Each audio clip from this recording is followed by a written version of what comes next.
Good morning, everybody. The sitting is open. Welcome, everybody, online and here in the plenary. This morning, the agenda calls for the election of a judge to the European Court of Human Rights in respect of Croatia. The list of candidates and biographical notices can be found in documents 15295 and 15318 Addendum 2. These elections will take place by individual electronic secret ballot voting between 9 a.m. and 2 p.m. today. Each political group has appointed a teller according to the rules. The tellers are for EPP, Ms. Danuta Jaslowiecka, Poland; for the Socialist Group, Mr. Stefan SCHENNACH, Austria; for ALDE, Monsieur Claude Kern, France; for EC, Mr. Axel Kasseger, Austria; and for UEL, Mr. Olafur Por Gunnarsson from Iceland. I will announce the result of the election at this afternoon's sitting. For this first ballot, an absolute majority of the votes is required. If a second round has to be organized, it will take place tomorrow morning. I now declare the ballots open. The first item of business this morning is a debate on the report titled Media Freedom, Public Trust and the People's Right to Know, document 15308, presented by Mr. Roberto RAMPI on behalf of the Committee on Culture, Science, Education and Media. In order to finish by 11:30 a.m., I will interrupt the list of speakers at about 11:15 to allow time for the reply and the vote. I call on Mr. RAMPI, the Rapporteur. You have 10 minutes in total, of which 7 minutes is for your opening remarks and 3 minutes for your reply. The floor is yours.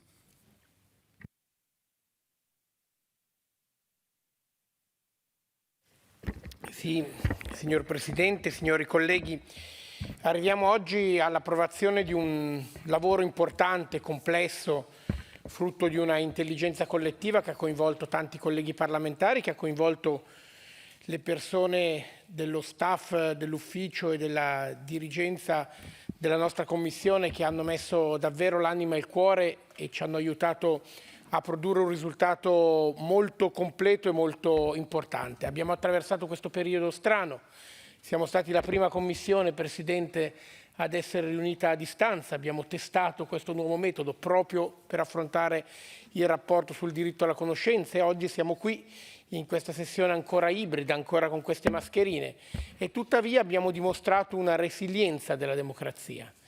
Però il punto è proprio questo.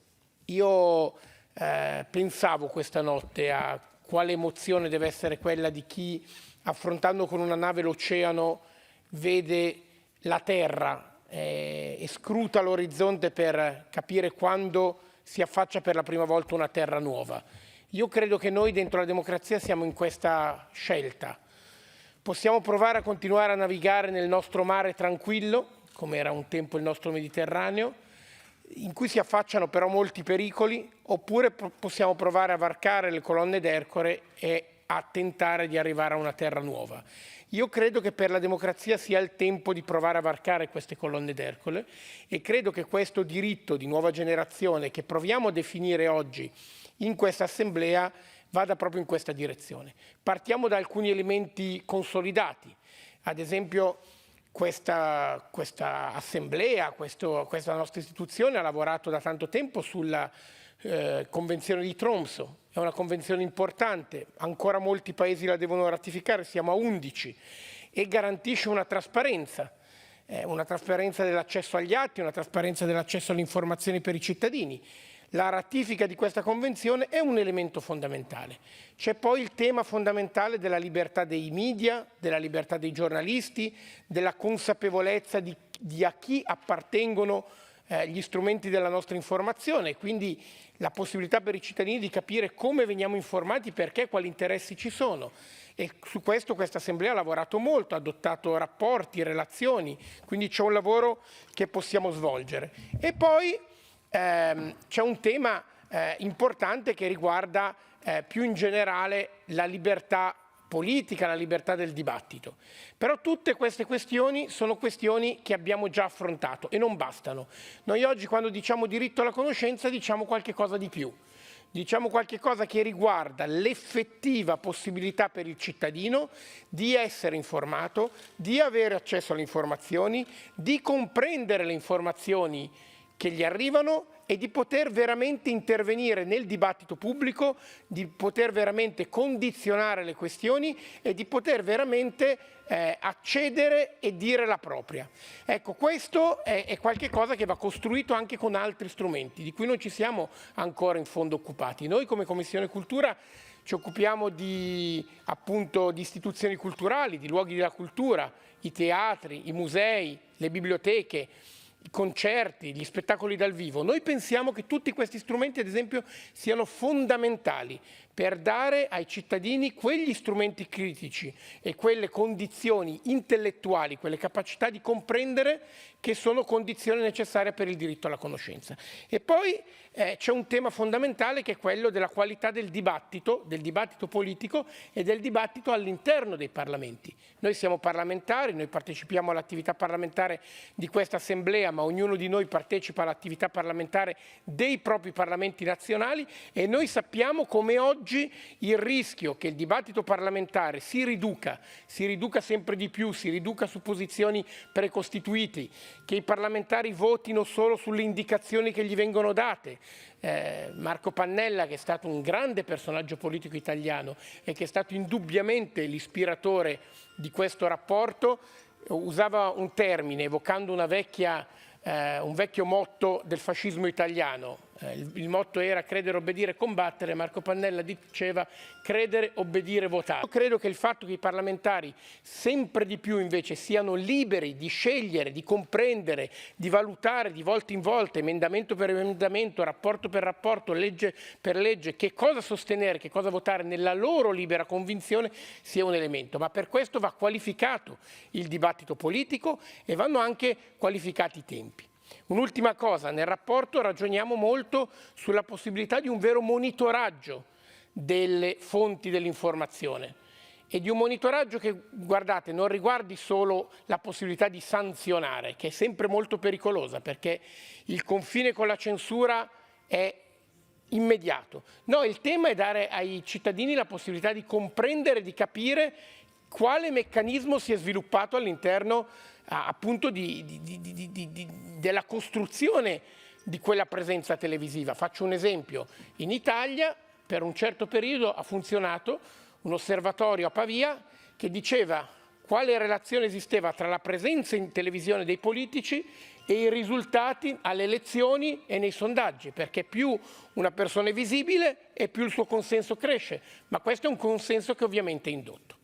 E un'ultima questione ancora, ho quasi finito il mio tempo, il tema dell'intelligenza artificiale. Ci ha lavorato questa assemblea, abbiamo adottato dei documenti in questa direzione. L'intelligenza artificiale oggi è uno strumento importante, può anche avere importanti risultati positivi, ma la consapevolezza da parte dei cittadini di quale sia l'algoritmo che condiziona la possibilità di accedere o non accedere a determinate informazioni è fondamentale.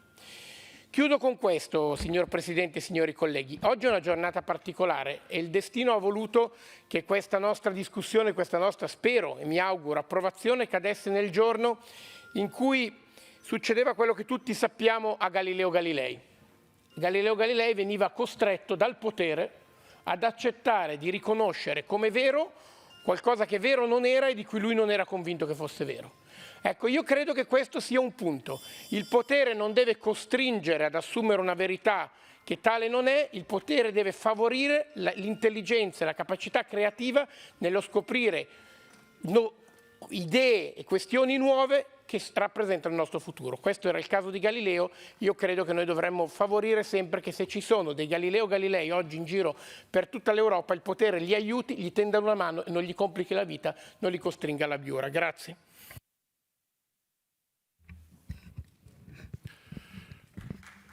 Thank you, Mr. Rampi.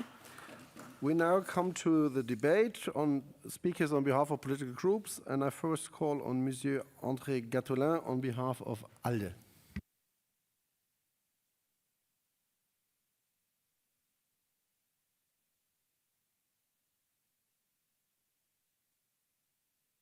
Merci, Monsieur le Président.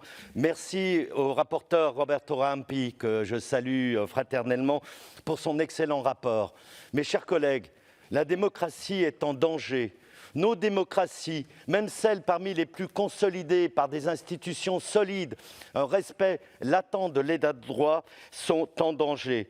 Excusez-moi de ce ton peut-être un peu dramatique, mais venant d'un pays où les élections qui se sont déroulées dimanche dernier en France ont vu un taux d'abstention de 67%, il y a de quoi s'inquiéter. Oui, le débat pluraliste est respecté en France. Oui, nous avons des forces politiques de l'extrême droite à l'extrême gauche qui se présentent. Pour autant, les citoyens désertent les urnes, refusent finalement de participer au processus électoral. Alors, nous sommes dans une société qui est devenue extrêmement paradoxale. Plus nos habitants, plus les citoyens disposent d'un niveau d'instruction élevé, plus le nombre de médias, ou en tous les cas d'entreprises qui font office de médias comme les réseaux sociaux se développent, plus nous voyons une désertion de l'intérêt pour la décision et le débat public. Alors si on veut en trouver quelques explications structurelles, c'est l'évolution fondamentale de nos sociétés. D'abord, nous avons une accélération du temps politique. De plus en plus de décisions sont prises par les gouvernements en amont des parlements, avec une multiplication de lois qui sont conçues de plus en plus rapidement. Nous avons aussi une technicisation accrue des sujets. Le renforcement de la décision technique et administrative dans notre fonctionnement démocratique, au détriment du politique et du moment du débat et de la délibération, est extrêmement grave. Le pouvoir politique est aussi défié par le pouvoir économique de nouveaux grands groupes internationaux qu'on appelle les géants du numérique ou de l'Internet. Ceux-ci n'ont plus grand-chose à voir avec les multinationales qui étaient dénoncées dans les années 70. Ils ne sont plus seulement des acteurs du débat, ils sont devenus les maîtres de cérémonie des débats, le lieu du débat, et avec des algorithmes, nous construisons des individus qui, à défaut d'être ouverts, sont refermés sur une bulle numérique. Donc tout ce débat, cette proposition sur l'état de droit et surtout sur le droit de savoir est essentielle. Et je voudrais également saluer ici la mémoire de Marco Pannella, que j'ai bien connu, qui était membre de cette assemblée à la fin des années 80, qui fut aussi membre du groupe ADLE au Parlement européen, parce que c'est lui qui a initié cette réflexion sur le droit de savoir, et elle est aujourd'hui, je crois, extrêmement importante à développer comme un droit autorisant tous les droits. Il n'y a pas de droit sans la capacité à savoir, à accéder au savoir, et c'est là une chose essentielle. Je vous appelle bien naturellement à adopter ce rapport. Merci. Merci, Monsieur. Next speaker on behalf of European Conservatives is Mrs. Nigar ARPADARAI of Azerbaijan.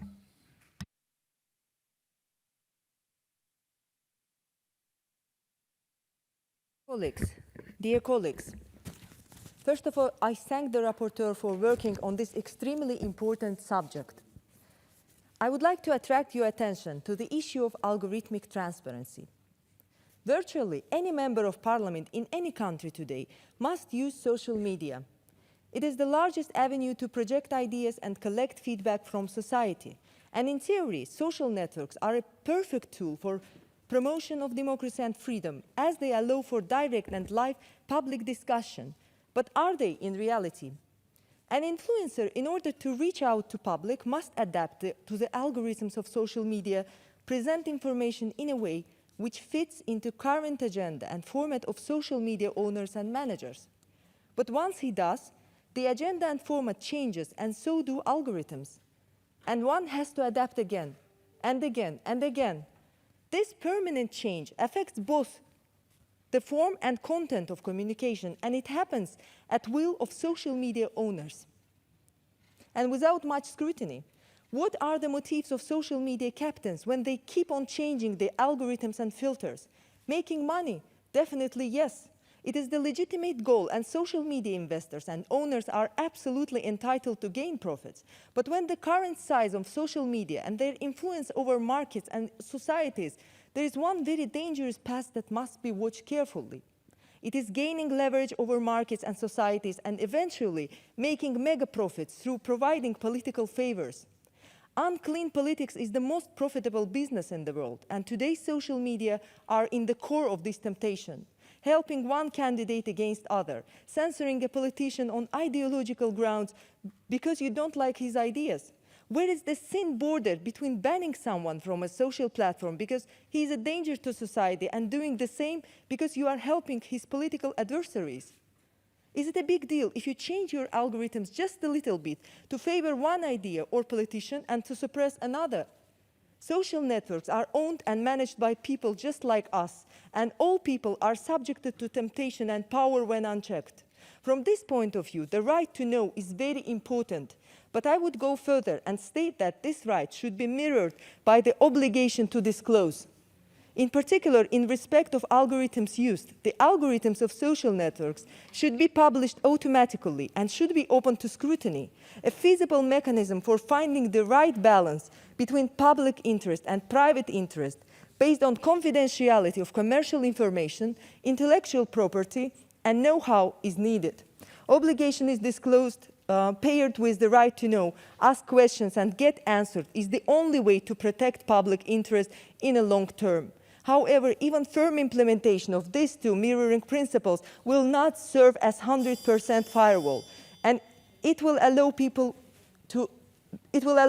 just us to duly represent our people and not to swim in the ambiguous waters of today's social media with its online bullying, misinformation, and manipulative data searches and filtering. Thank you. Thank you. Next speaker online is Mr. Alexandros Triantafylidis for United Left, followed by Stefan SCHENNACH. Thank you, Chair. Can you hear me?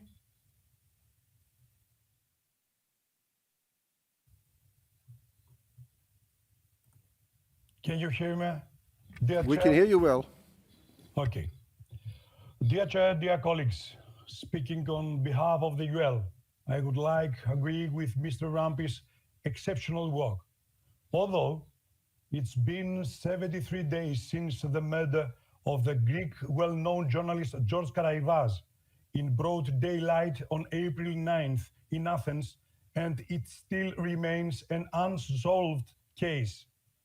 When a journalist is murdered, democracy is wounded. The feeling of insecurity is spreading across the press community and society. It is our moral obligation to put an end to violence. Being a journalist and a politician, I still feel deeply disappointed and stunned by the murder of Karaivas. Murdering a journalist is a despicable, cowardly act, a shocking act of violence that caused damage to the heart of democracy. Freedom of the press may be most sacred of all. Journalists must be able to work safely. Obviously, the Parliamentary Assembly of the Council of Europe unanimously condemns the brutal murder of journalist George Karaivas. We hope the criminals will soon be brought to justice. Dear Chair, dear colleagues, in recent years, we have observed a progressive deterioration of the conditions in which media professionals work, since hundreds of journalists, photographers, and camera operators were killed, injured, arrested, imprisoned, kidnapped, threatened, or sued. More efforts must be made to preserve media diversity and pluralism. This includes providing adequate public resource to support all media outlets without any exceptions and without compromising editorial independence. Laws and transparency regulations must be enforced regarding media ownership.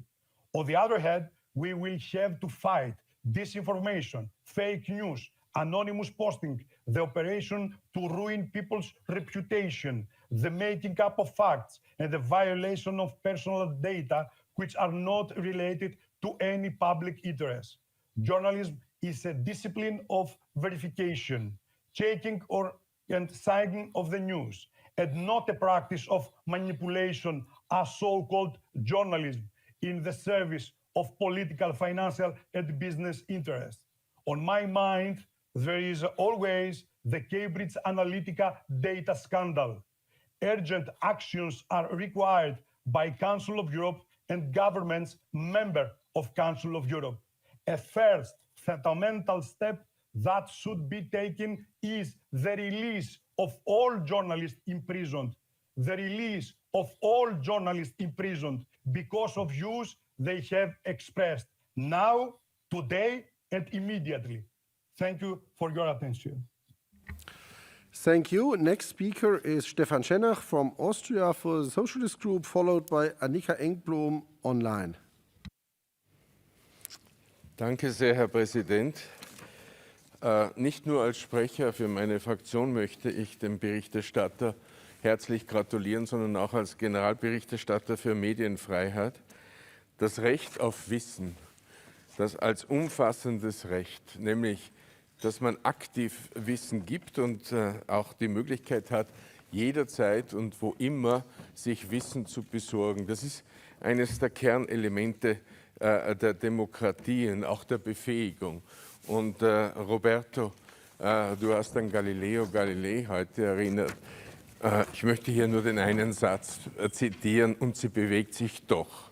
Das heißt, weil eine Kollegin vorher sehr über die sozialen Medien kritisiert hat, in manchen Ländern ist dieser Satz, und sie bewegt sich doch, ohne die sozialen Medien nicht möglich.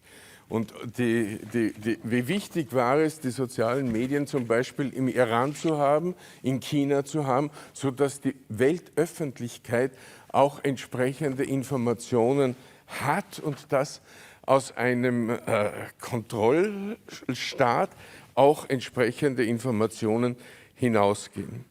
Unser Berichterstatter hat die Tromsø-Konvention des Europarates angesprochen. Es ist ein bisschen bedauerlich, dass hier so wenige Mitgliedsländer aktiv und ratifiziert haben. Ich glaube, wir sollten die Debatte an uns alle selbst erinnern, diese wichtige Tromsø-Konvention zu unterzeichnen, zu ratifizieren. Denn sie besagt eines: Wir haben ein Recht auf Wissen. Sie sagt, Journalismus oder Behörden müssen korrekt informieren. Bürger und Bürgerinnen haben umgekehrt das Recht, sich Wissen zu besorgen. Und last but not least, das Ganze muss in einem positiven Bildungs- und Kulturumfeld stattfinden. Das sind Kernelemente, die wir hier zu unterstreichen haben. Wichtig ist auch die Transparenz der Eigentümerschaft von Medien. Denn wir haben eine solche Konzentration zum Teil in der Eigentümerschaft und ein Crossover an Eigentümerschaft, die etwas mehr als gefährlich ist. Und deshalb ist es wichtig, dass die Bürger und Bürgerinnen auch wissen, wem gehören die Medien, und daraus kann man auch den umgekehrten Schluss ziehen, und in welchem Interesse handeln sie. Mein Freund Alexandros hat vorher noch einmal erwähnt, den ermordeten Journalisten in Griechenland. Ich kann nur sagen, es ist bedauerlich, dass wir im Zentrum Europas eine tote Journalistin in Malta, einen toten Journalisten und seine Freundin in Slowakei, eine inspirierende Journalistin in Bulgarien, jetzt in Griechenland, in der Ukraine und so weiter. Die meisten Journalisten derzeit und Journalistinnen in Haft sind in der Türkei. Dem muss ein Ende gesetzt werden. Ich danke dem Berichterstatter. Vielen Dank.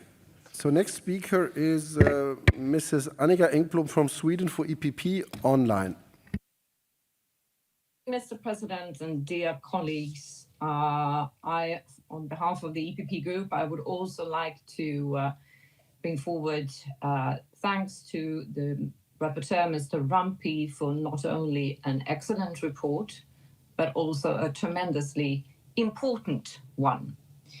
The right to know for our citizens is the very soul of democracy and the very soul for democratic countries. And the right to be informed, the right to understand what is the information, and the right to participate in the discussions, in the decision-making, and to fully understand and also to be part of it is fundamental for our respective citizens. One of the, it has to do with trust for what we do, trust for our respective governments and our legislative systems. And the opposite of trust is distrust. And not being informed, and not fully understand, and not participating in democratic decision makings brings distrust, which is a threat towards democracy.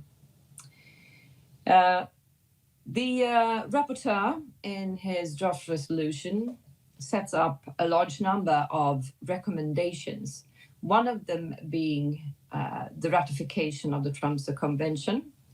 My own country is one of them, and I fully support the rapporteur's recommendation of more countries of this esteemed assembly to ratify it.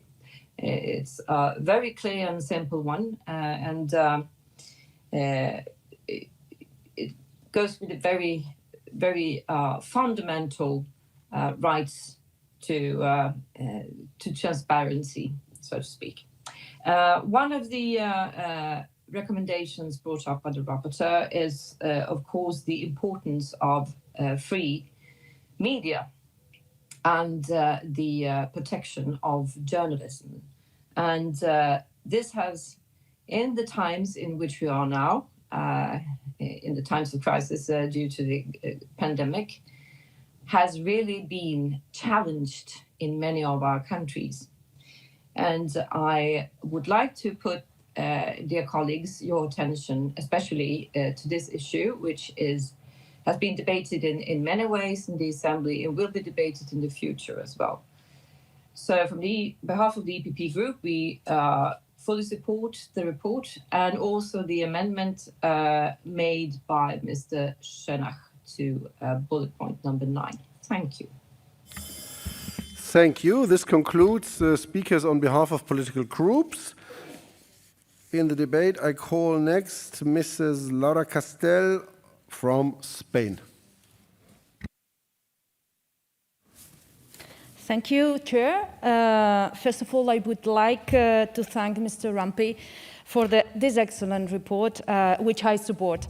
I do totally agree that limitation to the right to know intended to protect national security or the right to privacy must be narrowly defined. As the resolution says, the main responsibility for safeguarding the right to know lies with the public authorities. In this sense, the members of parliament, as representatives of the people, have an enhanced right of access to information. The mechanisms of parliamentary questions enables elected officials to request either information and to receive an answer from the government. This control function is an essential part of democracy and to counter secrecy. As the report remarks, access to information regimes include a right to request information and receive it. It's for the above that we denounce the opacity, the lack of scrutiny, and total inviolability of the Crown in the Spanish system. We, as members of parliament, are denied access to information, including a specific request regarding the Crown, their functions, their expenses, which we all pay, and activities of head of state. So no right to know here. In this sense, we presented requests for committees of inquiry and written questions to the government, where most of the latter have been censored. I am talking about censoring the function of control of the legislative representatives. And the conduct of executive, legislative, and judiciary branches has been coordinated to keep this institution away from scrutiny. So here, no right to know either. This has also been denounced before the Grecos, who's looking at the issue closely. Finally, in order to strengthen democracy, justice, freedom of access to information, and as and as a means to combat opacity and feudal-like practices, I really encourage all of you to the approval of Mr. RAMPI report, resolution, and recommendations. Thank you very much. Thank you. We have now two speakers online. The first is Lord Folkes, followed by Joe O'Reilly. Lord Folkes, please. My friend Roberto on an excellent report, which is of great interest, as you will see that 5 other of my colleagues from the United Kingdom are participating, including my friend Leslie Griffiths, who's also a minister of religion. And I hope he won't mind if I quote a parable, or the parable of motes and beams. Now, we're rightly concerned about the lack of media freedom in countries like Russia. And as a former general rapporteur on media freedom and the safety of journalists before my friend Stefan, we are also, I saw the growing threat to journalists in many countries, including Turkey, Russia, and Azerbaijan. But we shouldn't be blind to problems in our own countries. Indeed, that strengthens our arm when we are criticizing countries elsewhere. And as we saw, there was misinformation here in the United Kingdom, particularly during the recent European Union referendum. And we have concern about the concentration of ownership of the media in a few hands. Rich millionaires based in some cases in tax havens. There's also growing concern about the independence of the BBC, which has such a great reputation around the world with BBC World. But now our government are putting placemen in charge of not just of the BBC, but also of the regulatory authority, Ofcom. And we are really worried about that in our own country. And indeed in Scotland as well, my own part of the United Kingdom, the SNP are becoming increasingly authoritarian with their approach to journalists and to the media. So it is vital that if we agree, and I hope we will agree to Roberto's excellent report, then we follow it up in our own countries. Our delegation leader, John Howell, who's speaking later in this debate, has set a good example by asking questions, raising issues that have been agreed at this Parliamentary Assembly in the United Kingdom Parliament. And I hope that when this is passed, we will also raise it and get the United Kingdom to sign the Tromsø Convention and to make sure that our media is as free as possible. Otherwise, we will be seen as hypocritical when we raise issues in other countries. Thank you. Next speaker is Mr. Joe O'Reilly from Ireland, online.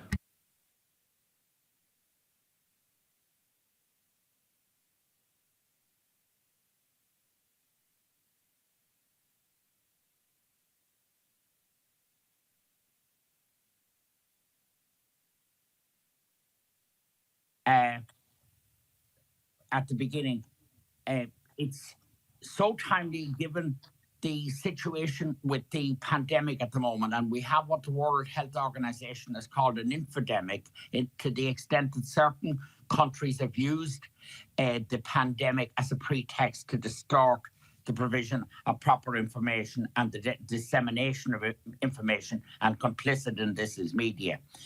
Everybody has a right to know, a right to freedom of expression, a right to be part of public decision making, and there should be a lack of there is often a lack of transparency in media ownership, and we should have notification of media mergers. Thankfully, we have that in Ireland, and EU law provides for that, but there should be notification of media mergers in good time there should be a competition authority control of media emergencies and emergers rather, and a whole transparency there.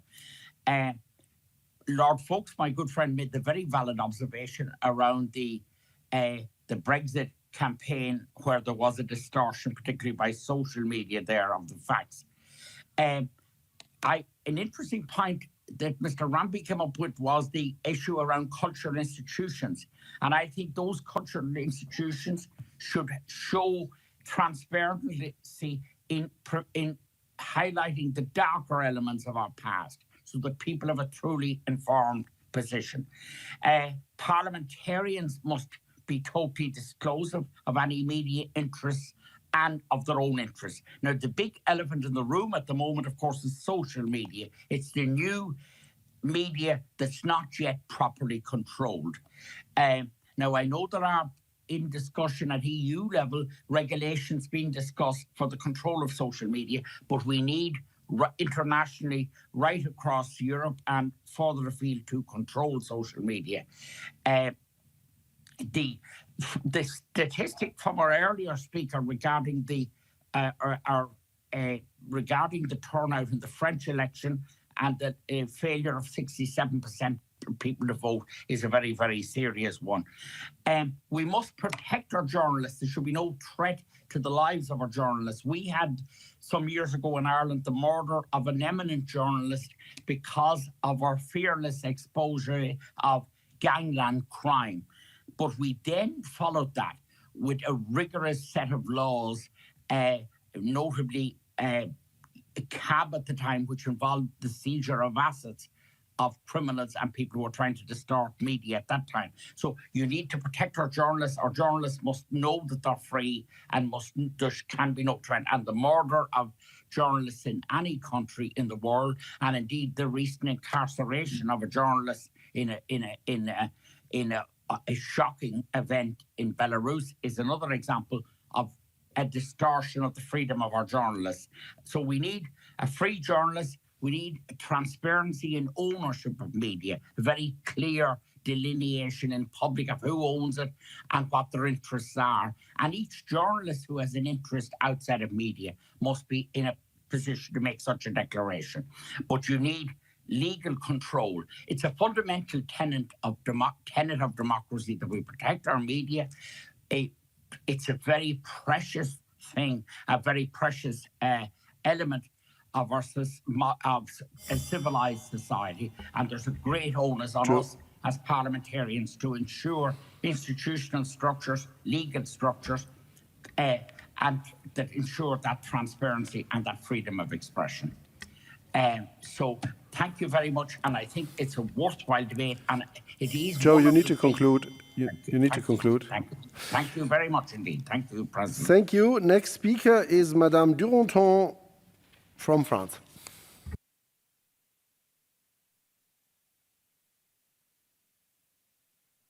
Micro. Excusez-moi. Merci, Monsieur le Président, mes chers collègues. Je remercie notre collègue Roberto RAMPI pour la qualité de son rapport sur ce sujet important pour notre système démocratique. Alors que nous sortons en France, dimanche dernier, d'un premier tour d'élection locale qui a été marqué par une très forte abstention, en particulier chez les jeunes, et c'est particulièrement inquiétant, je veux appuyer notre rapporteur lorsqu'il souligne l'importance de l'exercice éclairé du droit de vote et du droit des citoyens de participer de façon responsable et démocratique à l'élaboration des politiques au processus décisionnel. Je veux également soutenir ses propos lorsqu'il met en avant l'importance du rôle du Parlement, alors qu'on observe dans un certain nombre d'États une méfiance croissante à l'égard des institutions. D'où l'importance de ce concept de droit de savoir du citoyen que vous proposez à notre Assemblée de soutenir afin de permettre une pleine participation démocratique des citoyens. Ceci implique notamment que les citoyens puissent être informés et contribuer à l'élaboration et à l'évaluation des dispositifs législatifs ou normatifs, mais aussi, j'y reviendrai, que l'environnement éducatif et culturel soit favorable. L'articulation entre démocratie représentative et démocratie participative n'est pas forcément aisée. Nous l'expérimentons en France, où nous avons connu un épisode difficile avec la crise des Gilets jaunes. Une convention citoyenne a ensuite été mise en place et nous examinons en ce moment au Sénat un projet de loi issu notamment des réflexions de ces citoyens. Le Parlement français tente aussi de revivifier un très ancien droit, le droit de pétition, pour permettre aux citoyens de le saisir d'un sujet. Voilà 2 exemples très concrets qui me paraissent importants. Il n'en reste pas moins que le contexte culturel et la qualité des informations qui circulent dans la presse et sur les réseaux sociaux jouent un rôle essentiel dans le bon fonctionnement d'une société démocratique. Or, nous savons combien nos sociétés sont confrontées à des risques de manipulation de l'information et à une forme de méfiance de certains citoyens vis-à-vis des informations publiques ou des données à caractère scientifique. Le fait de développer la culture scientifique et de garantir au grand public un accès libre et facile aux connaissances scientifiques et aux autres sources du savoir me paraît ainsi essentiel, de même que la promotion des lieux de culture qui nous ont tant manqué ces derniers mois, comme les bibliothèques, les théâtres, les musées et les salles de concert. Le partage de la diffusion des connaissances au sein de la société sont en effet un élément important de cohésion et de confiance. Je vous remercie. Merci beaucoup. Next speaker is Mrs. FATALIYEVA from Azerbaijan, followed by 2 online speakers, Lord Griffiths and Madame Marais. The floor is for Madame FATALIYEVA. Thank you, Mr. Chairman, ladies and gentlemen. No state can develop democracy without freedom of speech, press, and dissemination of ideas and opinions. Democratic societies can only function sustainably if citizens are well-informed, have free access to information, and can freely change it and discuss different views and opinions. Free media is a platform for the free exchange of opinions. Progress is only possible if the prevailing opinion can still be challenged. There is no such possibility, there wouldn't be any progress. The modern world defines new behavioral norms, new culture, culture of dialogue, and freedom of speech in a safe space where any opinion would be heard. Freedom of media remains important also in a digital age. New media, including the internet, mobile communication, and other rapidly advancing digital technologies, have complemented but not replaced traditional media in protecting democracy, peace, and stability.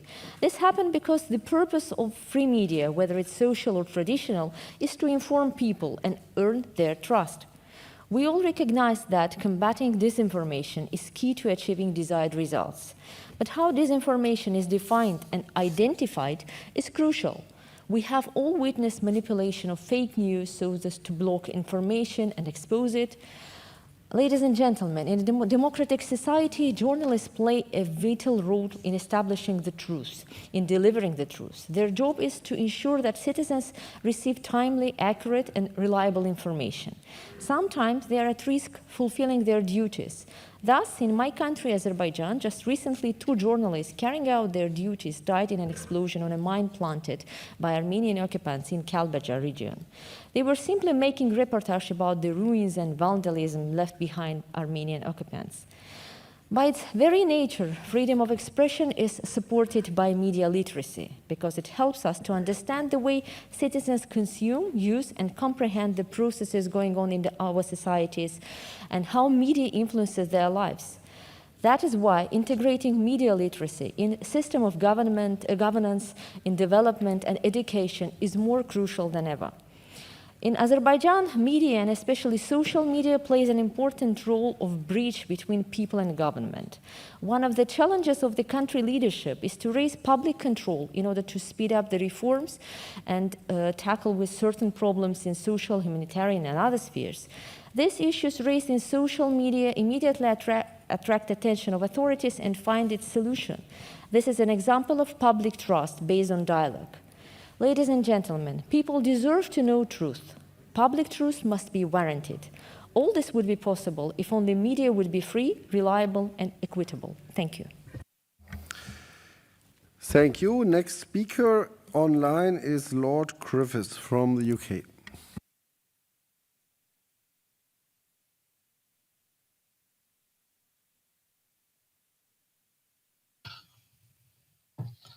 Chair and colleagues, In the short time I've been involved in the work of the Council of Europe, I've come to see how the subject we're discussing is at the heart of everything we do and represent.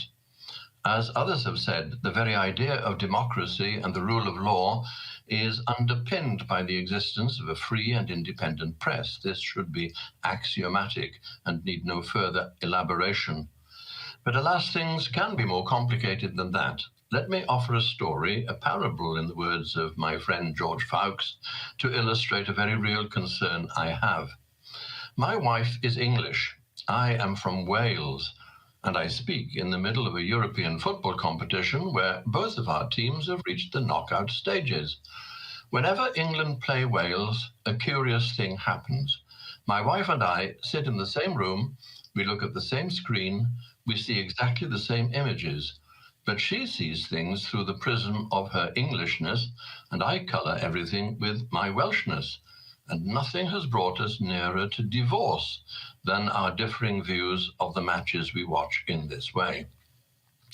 I believe we must recognize that having access to the full facts isn't always enough.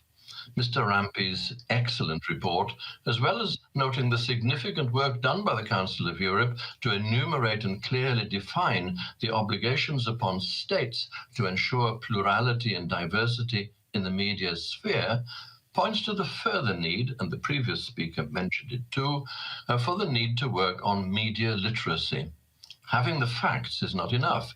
Knowing how to assess, analyze, use those facts is just as important. Education is the key.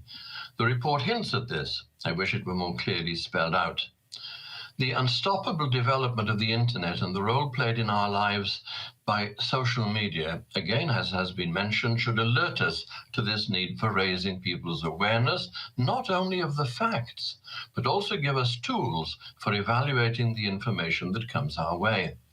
It's not difficult to see how we're being at the mercy, how near we're being to the mercy of algorithms, whether benign, to help us to patrol the ground opened up for us by the facts we so earnestly seek, or else malign, the instruments of surveillance capitalism, commercial interests, or the dark web. Algorithms are now, of course, an inseparable part of our daily lives. Necessary they may be, but they're incapable, for example, of distinguishing nuance, irony, or the more subjective aspects of our lives. There's so much more I could say. Let me end by repeating my conviction that exercising our undeniable rights to gain access to information is only part of the story.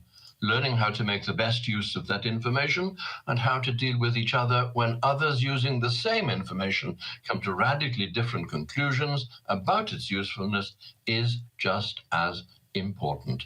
Thank you.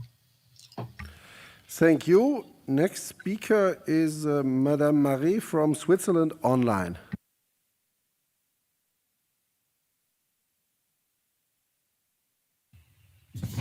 Merci, Monsieur le Président, chers et chers collègues. Le droit de savoir que se propose d'instituer et de mettre en œuvre notre Assemblée parlementaire renforce et développe la transparence qui devrait prévaloir de manière générale dans les États. C'est donc une initiative qu'il convient de saluer, car en ces temps de fake news et de manipulation de l'opinion publique, le citoyen doit pouvoir s'appuyer sur des informations de qualité et de confiance.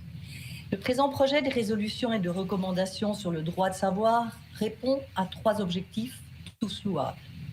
Premièrement, renforcer les instruments citoyens de connaissances déjà existants, à commencer par le droit d'accès aux documents détenus par les autorités publiques et la protection des dénonciateurs.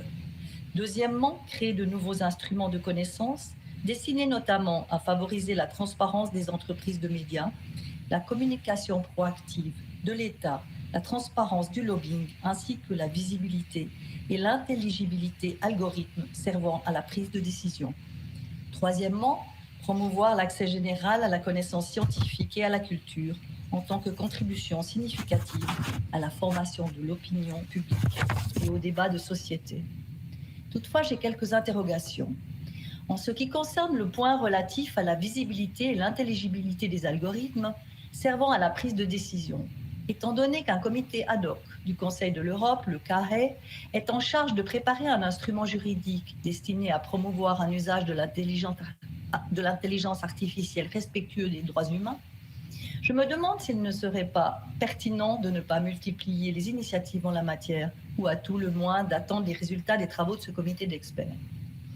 En outre, en ce qui concerne le point 16.10, la proposition de mettre sur pied un organe national de contrôle de l'exactitude et de la complétude des informations me questionne. Pareil organe, même doté d'un statut d'indépendance, n'exercerait-il pas un pouvoir de censure sous l'angle de la liberté d'expression, avec le risque finalement d'être peut-être improductif? Quant au droit d'accès des citoyens à l'information détenue par les autorités, il m'interroge aussi. La réalisation de ce droit de savoir proposé impliquerait d'accorder aux citoyens les prérogatives suivantes. L'extension du droit d'accès aux documents détenus par des entités privées délégataires de tâches, de fonctions publiques et ou bénéficiant de larges subventionnements publics. Cette mesure ne va-t-elle pas un peu loin? Enfin, je tiens à remercier l'auteur de cette résolution pleine de contenu qui nous laisse beaucoup d'espoir et vous remercie pour votre écoute. Merci beaucoup. The next speaker in the plenary is Madame Petra Bayer. She will be followed by two online speakers, Madame Trasturinar from France and Mr. Bashkin from Russia. So please get prepared online. But the floor is now to Petra Bayer here in the plenary. Ja, vielen lieben Dank. Fragestunden mit Ministern und Ministerinnen haben den strukturellen Fehler, dass es nicht mehr möglich ist, auf Antworten der Minister und Ministerinnen irgendwie einzugehen, auch wenn die noch so unbefriedigend, falsch oder unzulänglich gewesen sind. Ich habe gestern meine 30 Sekunden mit dem ungarischen Außenminister genutzt, um einen Fall darzulegen und mag die heutige Diskussion über Medienfreiheit auch dazu nutzen, um da ein bisschen mehr Zeit dazu haben.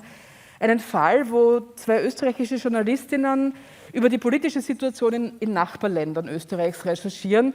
Und sie arbeiten für eine Zeitung, das Profil, das ist eine Wochenzeitung in Österreich, die nicht dafür bekannt ist, dass sie vielleicht irgendwie unseriös recherchieren oder berichten würde. Und eine von diesen beiden Journalistinnen stellt also per E-Mail 3 Fragen an eine ungarische Abgeordnete zum Europäischen Parlament. Und anstatt dass sie Antworten bekommt, gehen diese 3 Fragen offensichtlich an die Parteizentrale von Fidesz und offensichtlich von dort weiter an den öffentlichen ungarischen Rundfunk, an eine TV-Station, wo es dann sagenhafte 5 Fernsehbeiträge zur besten Sendezeit gibt, wo eigentlich nur im Vordergrund steht, die Journalistin, die da fragt, zu verunglimpfen, ihr vorzuwerfen, dass sie Amateurin sei, ihr vorzuwerfen, dass sie Liberale sei, ihr vorzuwerfen, dass sie Fake News verbreitet, dafür, dass eine Journalistin, und das ist der Job von Journalistinnen, Fragen stellt, nichts mehr und nichts weniger. Also die Situation in Ungarn, was Medienfreiheit betrifft, strahlt auch auf die Nachbarländer, auch auf Österreich aus, was ich eigentlich nie für möglich gehalten hätte. Und besonders relevant aus dieser Sicht auch zu betonen ist, dass auch der ungarische Außenminister in mehreren von diesen 5 TV-Sendungen aufgetreten ist und noch Öl ins Feuer gegossen hat und auch behauptet hat, sie verbreiten einfach Fake News. Also ich denke mal, es ist wirklich notwendig, bei Ungarn da ein ganz spezielles Auge auf die Situation der Pressefreiheit zu haben. Alle diese Mechanismen, die wir als Parlamentarische Versammlung haben, auch zu nutzen, auch zu schauen, wie andere Menschenrechte, wie Rechtsstaatlichkeit ganz generell auch umgesetzt wird. Und erlauben Sie mir meine letzten 30 Sekunden für einen Bereich von Medienfreiheit zu verwenden, der oft ausgeblendet wird, wenn wir darüber sprechen. Es sind Schülerzeitungen, Zeitungen, die Jugendliche selbst betreiben, denen gehören. Und auch die sind sehr oft von Zensur betroffen. Auch die können oft nicht das veröffentlichen, was sie gerne veröffentlichen würden, sei es in gedruckter Form, sei es online, sei es in Blogs oder Podcasts. Und Schülerzeitungsredakteurinnen von heute sind ganz oft Politikerinnen von morgen, hier steht eine, und sind auch die Journalistinnen von morgen. Und ich würde Sie alle ersuchen, in Ihrer Tätigkeit in Ihren Ländern auch auf die Meinungsfreiheit und Zensurfreiheit für Schülerzeitungsredakteurinnen und Redakteure zu achten. Danke sehr. Vielen Dank. Next speaker online is Madame Trasturinar from France, followed by Mr. Bashkir from Russia.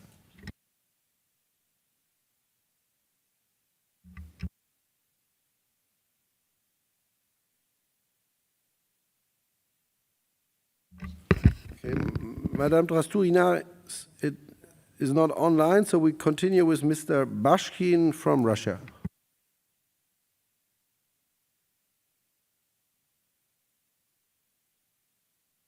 Мои коллеги, уважаемый господин председатель, я хотел бы вначале процитировать содержание статьи 29 Конституции Российской Федерации. Каждый имеет право свободно искать, получать, передавать, производить и распространять информацию любым законным способом. Гарантируется свобода массовой информации, цензура запрещается. Почему я об этом сказал?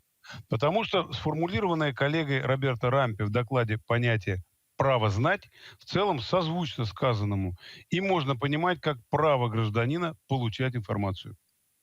При этом нужно все же твердо заявлять о необходимости противодействия заведомо ложной информации и дезинформации. В критические периоды любое государство в целях обеспечения национальной безопасности вправе предпринимать меры, чтобы обезопасить своих граждан от вредоносного информационного воздействия. Пример сегодняшнего дня. Дезинформация о том, например, что связано с пандемией, в частности, с вакцинацией. Хотел бы поддержать встреченную в докладе позицию о необходимости использования алгоритмических систем и технологий искусственного интеллекта для модерирования онлайн-контента. Особенно с учетом монопольного влияния американских цифровых платформ, создающих и контролирующих коммуникационные инфраструктуры. В то же время вызывает серьезные сомнения термин «заслуживающая доверия информация». На мой взгляд, это достаточно опасное для демократии предложение, так как отсутствуют юридически защищенные критерии того, какие сведения подпадают под данную характеристику. И здесь возможны манипуляции. С учетом того, что мы видим, например, активное продвижение западными неправительственными организациями так называемых списков надежных источников информации. Такие формулировки несут в себе потенциал для дискриминации неугодных СМИ. Мы уже встречаем подобные в отношении российских средств массовой информации. Хочу поддержать представленную в проекте рекомендации и инициативу о создании в странах Совета Европы механизма по надзору в информационной сфере. Считаю эту идею востребованной. В случае ее учреждения специальной структуры для этой цели следует обеспечить географически сбалансированный состав ее сотрудников, то есть справедливое распределение представительства стран участниц Совета Европы. Что касается возможного создания такого института в каждой стране, то в России, мне кажется, некоторые из указанных функций уже входят в компетенцию Совета при президенте Российской Федерации по развитию гражданского общества и правам человека. И по мере необходимости можно ограничиться расширением круга полномочий этого органа. Большое спасибо, коллеги, за внимание.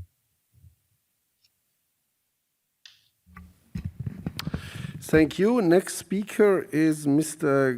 GATTOLIN from Azerbaijan.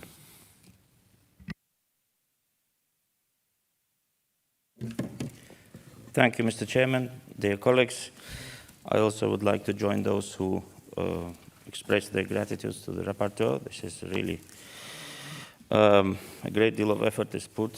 This is visible. I can feel the spirit of this report. I also understand its essence. It is also understood that it is written in goodwill, but I disagree with certain terminology in this report as a lawyer. First of all, the right to know, let me make it clear that there is no such right as a right to know. This is legally simply ill-defined concept. The right to access to information is understood. The right to be informed is understood. The right to an informed choice is also a clear legal concepts. But the right to know, what is it about? Let us make it clear that there are four types of knowledge: factual knowledge, procedural knowledge, conceptual knowledge, and metacognitive knowledge. Factual knowledge, yes, it is easily defined. It is what the access to information is about. Procedural knowledge is a knowledge about where to find an information, how to get it. This is also legally covered and also comes under the conception of right to information, access to information. But conceptual knowledge has nothing to do with the freedom of media. It's a knowledge it's an educational issue. For example, when you hear the question, what do you mean by democracy? Assuming that the question is asked sincerely, you can clearly understand that this is a lack of concept. And metacognitive knowledge absolutely has nothing to do with any field of law. It's about how someone who claims to know something relates oneself to what is claimed to be known. And law simply cannot regulate that. Also, I'm troubled with the fact that in this report, the right to know sometimes defined as an individual right, the citizen's right, and sometimes defined as a collective right, the public's right to know. Such an interchangeable use of terminology is potentially dangerous and simply misleading. Also, I'm really troubled by paragraph 5, which claims that the right to privacy and other human rights must be narrowly defined. Since when the right to privacy has become so less valuable? And what are the other human rights? For example, would you narrowly define the presumption of innocence just because the public has the right to know? I mean, this is simply unacceptable. I don't want to take much of your time. I'm really puzzled by this report. I don't want to vote against it. I wouldn't have voted against it, actually, because there are very good recommendations in it. But unfortunately, I was not a member of the committee when this was discussed, and I simply disagree with the terminology, and I find it troubling. Thank you. Thank you. Next speaker is Mr. Yunus Emre from Turkey. Mr. President, first of all, I would like to thank Mr. RAMPI for this important report. The concept of people's right to know will be one of the crucial aspects of discussions on democracy in the forthcoming period. As elaborated in the report, the right to know is directly related with the democratic participation of citizens, and an accountable government is not possible in the absence of this right. So this concept will occupy greater place in the discussions on democracy in the future. Thus, I would like to emphasize one issue that should not be ignored in these discussions.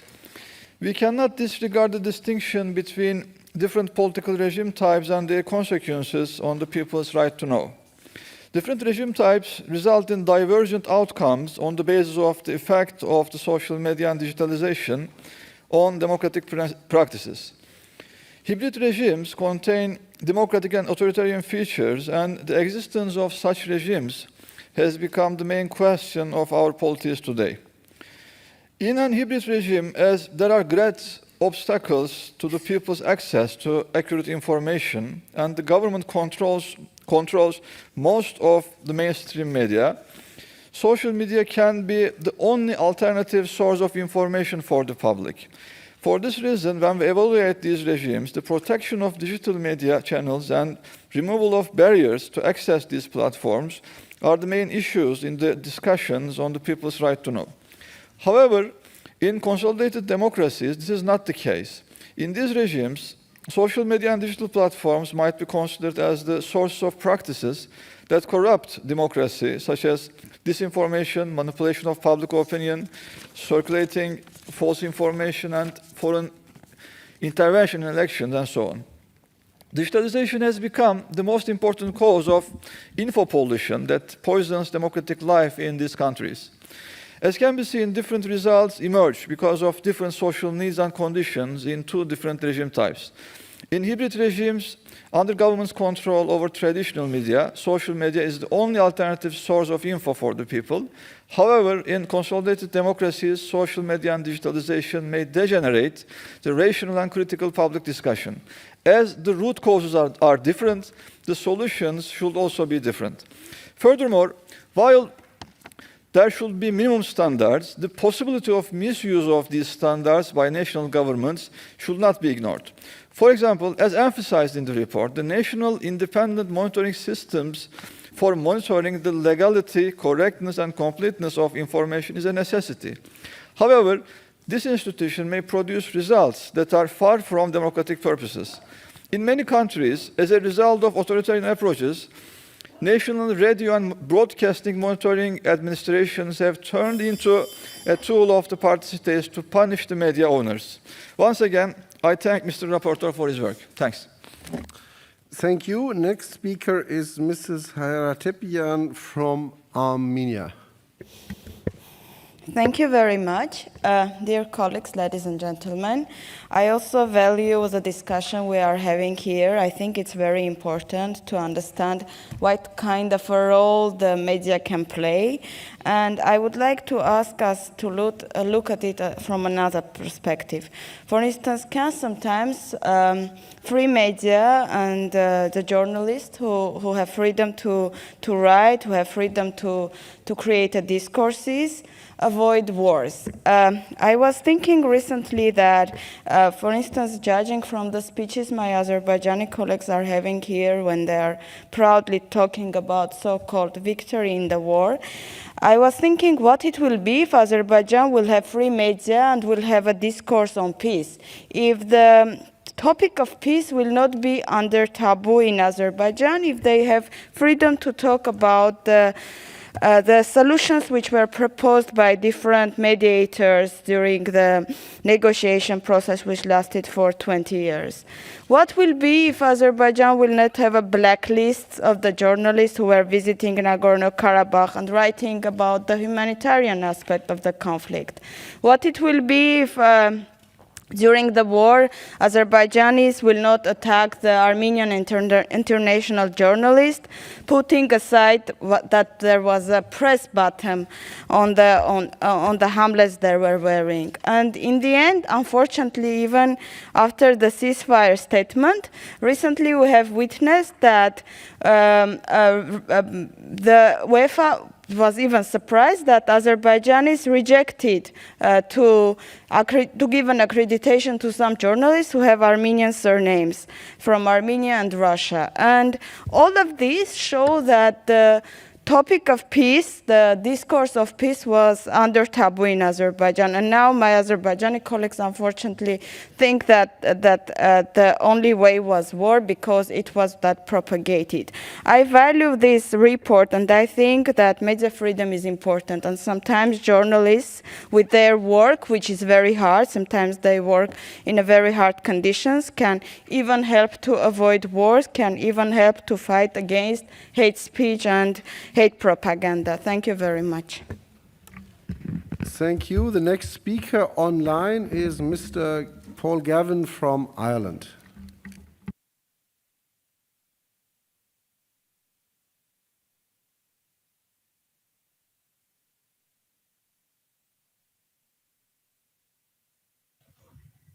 Thank you very much. I want to commend this excellent report. It deserves every support. I think this concept of a right to know is both timely and very welcome.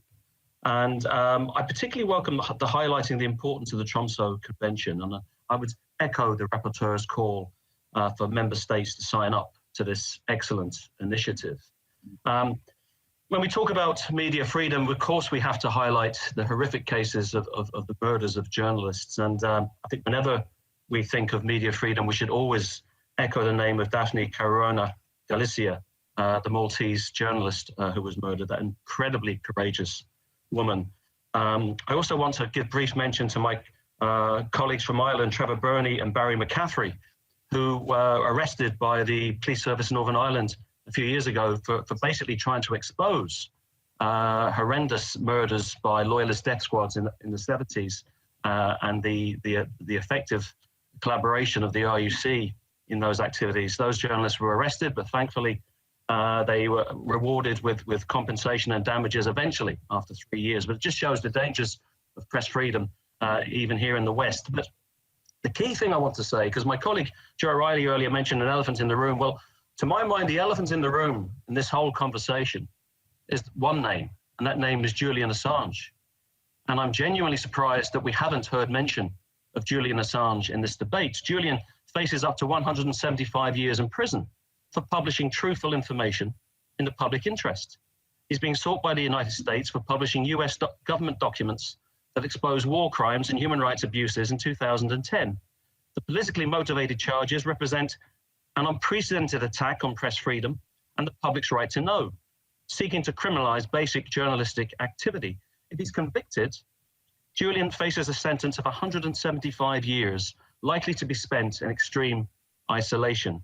The United Nations Working Group on Arbitrary Detention has called for the UK government to end Mr. Assange's deprivation of liberty, respect his physical integrity and freedom of movement, and afford him the right to compensation. Amnesty International says, were Julian Assange to be extradited or subjected to any other transfer to the USA, Britain would be in breach of its obligations under international law. This is a man who spent 2 years in prison. He's still in prison. And let's be clear on what he's done. He's exposed US war crimes, the most horrific practices, like the time in Afghanistan when a US Apache helicopter slaughtered 18 people, and the US pilot was heard to say, let's light them up. Now, let's be clear. If we're talking about press freedom, and we are, and I commend this report entirely, then I think there's an onus on all of us, regardless of where we are, to call for Julian Assange's freedom, and I make that call today. Thank you.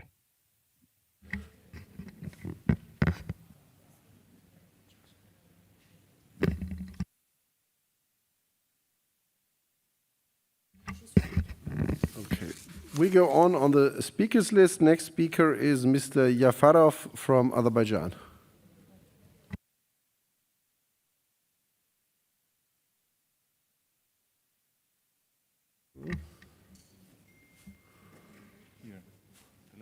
Thank you very much, Mr. President. According to the moral philosophy of the Kant, every person is worthy of respect, not because of we own ourselves, but because of we are capable of the reason, that we are rational beings. He argues that the market freedom and consumer choice is not true freedom, simply because it involves satisfying the desires we haven't chosen in the first place. And let me elaborate this point more. When we seek pleasure or avoid the pain, we are not really acting freely. We are acting as the slaves of our appetites and desires. For example, I like to drink espresso, but after all, I didn't choose my desire for espresso in first place. Whenever my behavior is biologically determined and socially conditioned, it's not truly free. And if there is no democracy without the real possibility of the making conscious, rational choices, then are we really free in our choices in social media? Even though the social media users have a greater space to publication, but a lesser freedom on expressing their own opinions, because they are afraid of bullying. Their preferences and the choices are formed based on general agreed view of the social media users. If you add the social and the religious context in this matter, you will have more complicated issues to think about.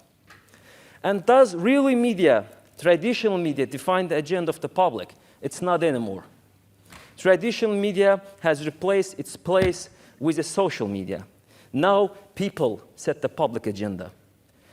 And this has its own specific advantage and disadvantage. And advantages are clear. Regarding the disadvantages, I have to say that which also challenge our democratic values and the functioning of our democratic institutions. Fake information, false information have already invaded our public space. And honestly, it seems that people like to believe sensational news, even it may not be right. And this causes the public distrust. Therefore, I think this report focusing mainly on the traditional media and its freedom and the people's right to know will not produce accurate and timely conclusion because we are not living in traditional world anymore. Thank you. Thank you. Next speaker on the list is Sir Tony Lloyd from the United Kingdom. Please ask for the floor.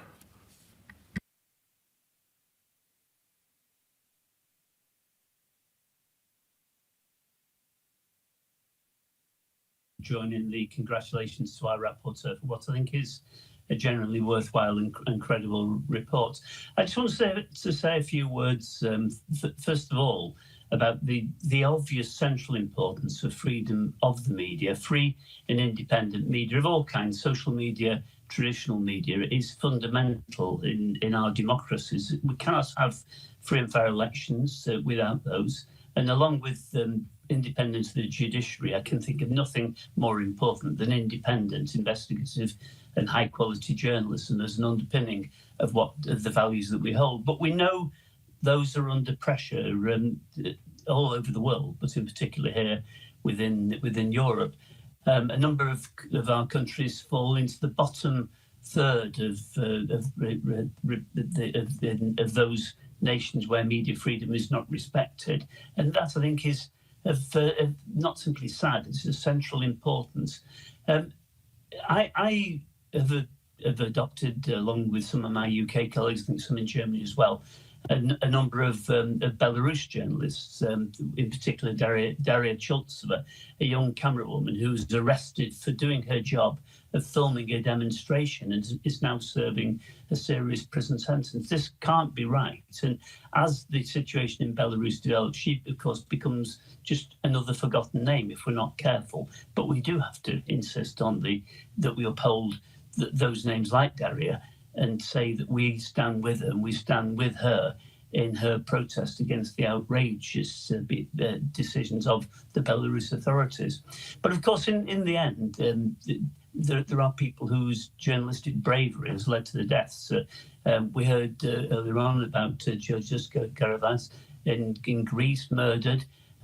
His killer's still unknown. And of course, Daphne Caruana Galicia, very brave Maltese journalist whose investigative and professional behaviour led to her death. Again, the full details of her killing have not yet come to the fore, but so important because to intimidate journalists by death is to make sure that other journalists stay silent. But I'd like to say a word, of course, about Turkey. Turkey, I think, is disappointing because it's been moving down the list of shame in terms of journalism, with journalists sacked, journalists under attack, journalists threatened with prosecution. This can't be good for democratic Turkey. But finally, Chair, let me just say this. As my colleague George Fouts said a few moments ago, we in the UK have to look to our own resources. The BBC used to be a hallmark, and hopefully still is, around the world for independent journalism. But that does come under threat with a government that tries to politicise its governance. And we have to be aware of that because actually independent journalism requires a management that guarantees and respects that independence. Thank you. Thank you. Next speaker on the list would be Mrs. Martinez Ferro from Spain, but I could not see her in the allocated seat. Is she around elsewhere? That doesn't seem to be the case. And the next speaker would be Madame Wonner from France, and she's online, I understand. Is she?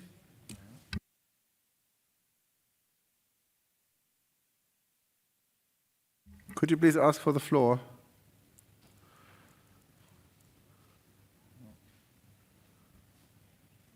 No? Then the next speaker is Madame Sorabian from Armenia. Aujourd'hui, nous discutons d'un rapport très important sur la liberté des médias et le droit des citoyens à recevoir des informations exactes. Oui, dans notre monde de l'information, les médias sont souvent plus puissants que les armes. Et voici un pays de notre famille européenne dont même la surveillance la plus superficielle du domaine médiatique est terrible. Lorsque le chef de cet État, l'Azerbaïdjan, parle des raisons de leur victoire dans la dernière guerre d'Artsakh et mentionne qu'ils ont gagné parce qu'ils ont pu éduquer une génération qui grandit dans la haine et l'hostilité envers les Arméniens. Il a raison et les médias azerbaïdjanais, ils ont indéniablement contribué. Ils ont prêché et continuent de prêcher l'anti-arménianisme, la violence, la haine et la falsification.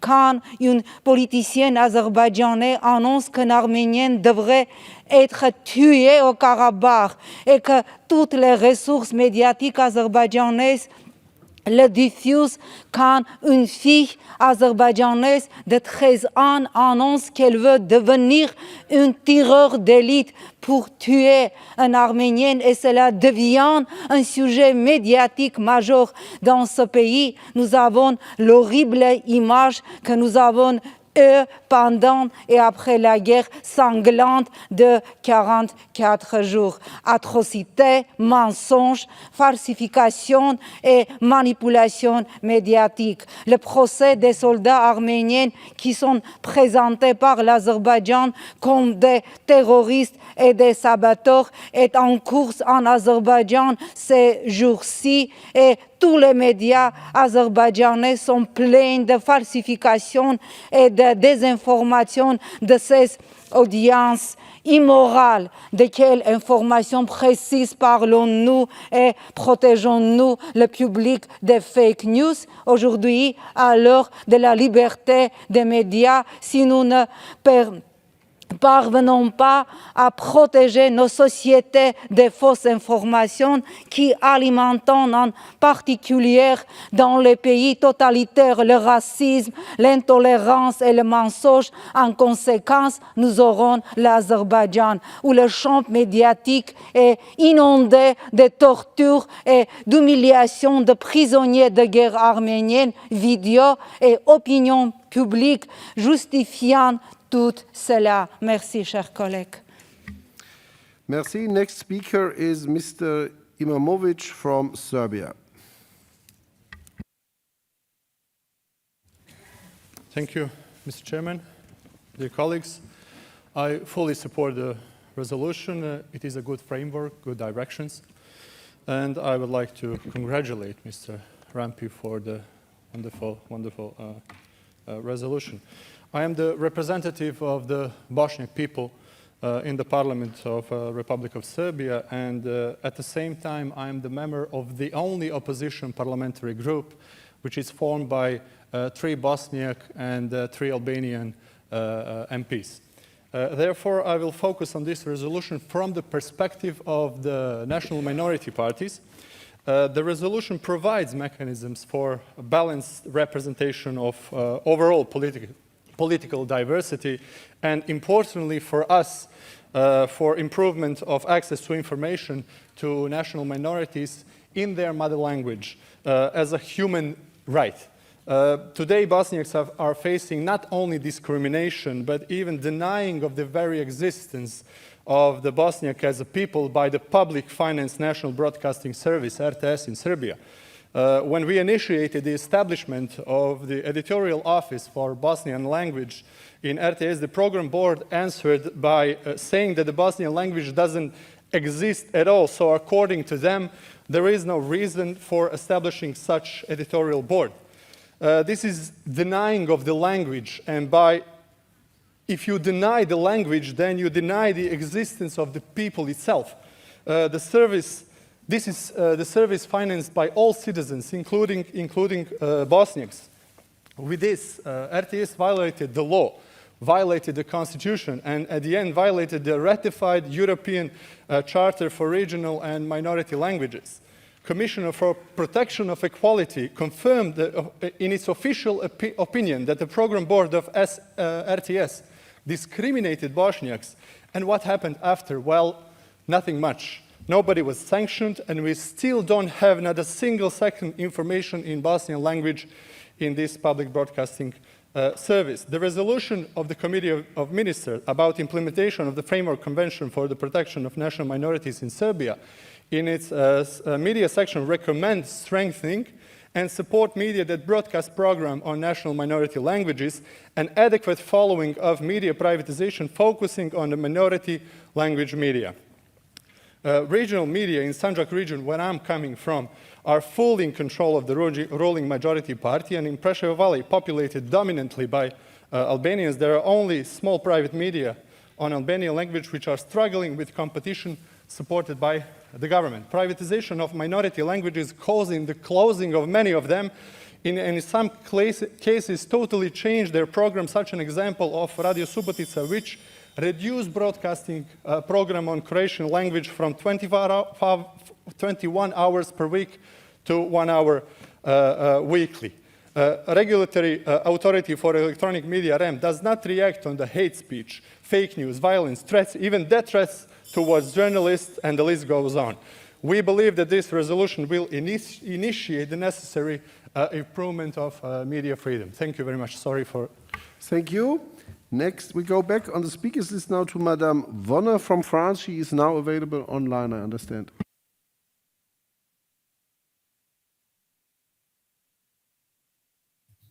Oui, bonjour.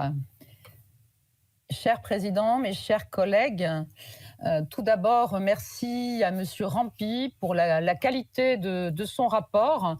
Le débat aujourd'hui nous emmène sur une thématique fondamentale, la connaissance du citoyen.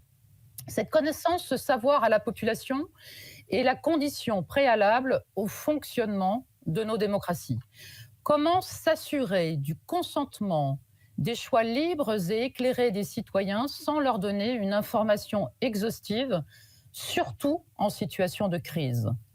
Partir en croisade pour la démocratie revient à braver toutes les tentatives de désinformation et de manipulation de l'opinion publique.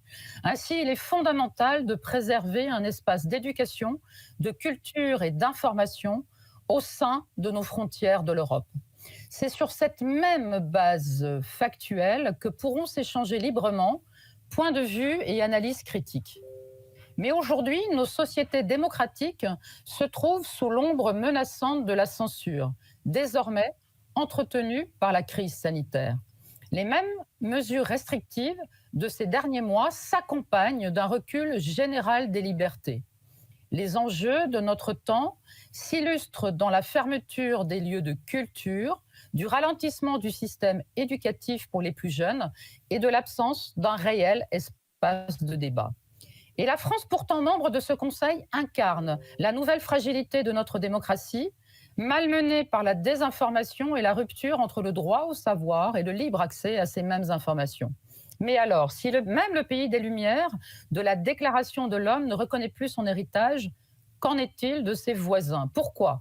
Pourquoi notre Europe souffre-t-elle de ce délaissement pour la liberté de presse, primordiale à nos nations? Les événements récents concernant la désinformation vaccinale nous rappellent à quel point ces libertés sont mises à mal. Ainsi, l'absence d'un consentement éclairé ne peut garantir l'état de droit et le droit à la critique. Au sommet de la déperdition de nos droits premiers concerne les plus manipulables d'entre nous, les plus fragiles, les enfants. Par exemple, ouvrir la vaccination aux adolescents pourtant moins bien informés, c'est porter une grave atteinte au libre de droit à l'information.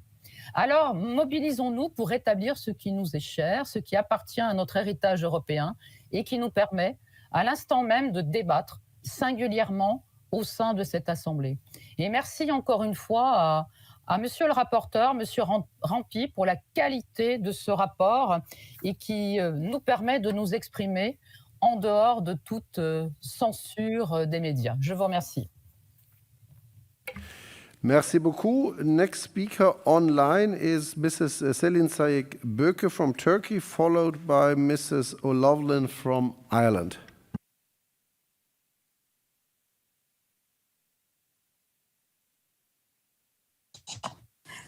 So our times are written with an erosion in democracy and erosion in rule of law, where populist authoritarian leaders who seek to elude accountability and transparency are gaining power. And our times are ridden with rising corruption. These trends go hand in hand. Non-democratically driven politicians seek to expropriate all economic rents. They seek private benefits rather than the public interest. And to conceal that expropriation of valuable public resources, they seek to demolish the rule of law, institutions of accountability, and institutions of transparency. In short, they seek to hijack public information from the people. And as such, corruption, rent-seeking, and the lack of rule of law and democracy go hand in hand. And the panacea in reinstating is, in fact, reinstating the right to know, the right to information. This will guarantee not only participatory democracy, but also sufficient public resources for the benefit of the people and a sustainable and inclusive development. The right to know will mean protecting public interest, and this will be necessary in preventing corruption. The right to know encompasses an intersectionality of rights, clearly. The freedom of media, the right to access official documents, a strong parliamentary representation. However, I wish to underline two critical political economy issues that are usually sidelined. First and foremost, the right to know means protection of public interest. And neoliberal economic policies and austerity policies have blurred the line between the private and the public sphere. They have blurred the line between private benefits and public interest. This was done through extensive privatization of critical strategic public services, and it was blurred by the extensive use of public-private partnerships, PPPs, largely in infrastructure projects. This transfer of human rights-related areas from the public to the private sphere meant that the right to know was hijacked. Projects that were meant to serve the public became areas of wealth transfer from the public to the private. Through PPPs, the public only remained in the name and as the financier of private profits. The public's questions of where their valuable tax money was spent was hidden behind the curtain of what was called trade secrets of the private actors in these very public PPPs.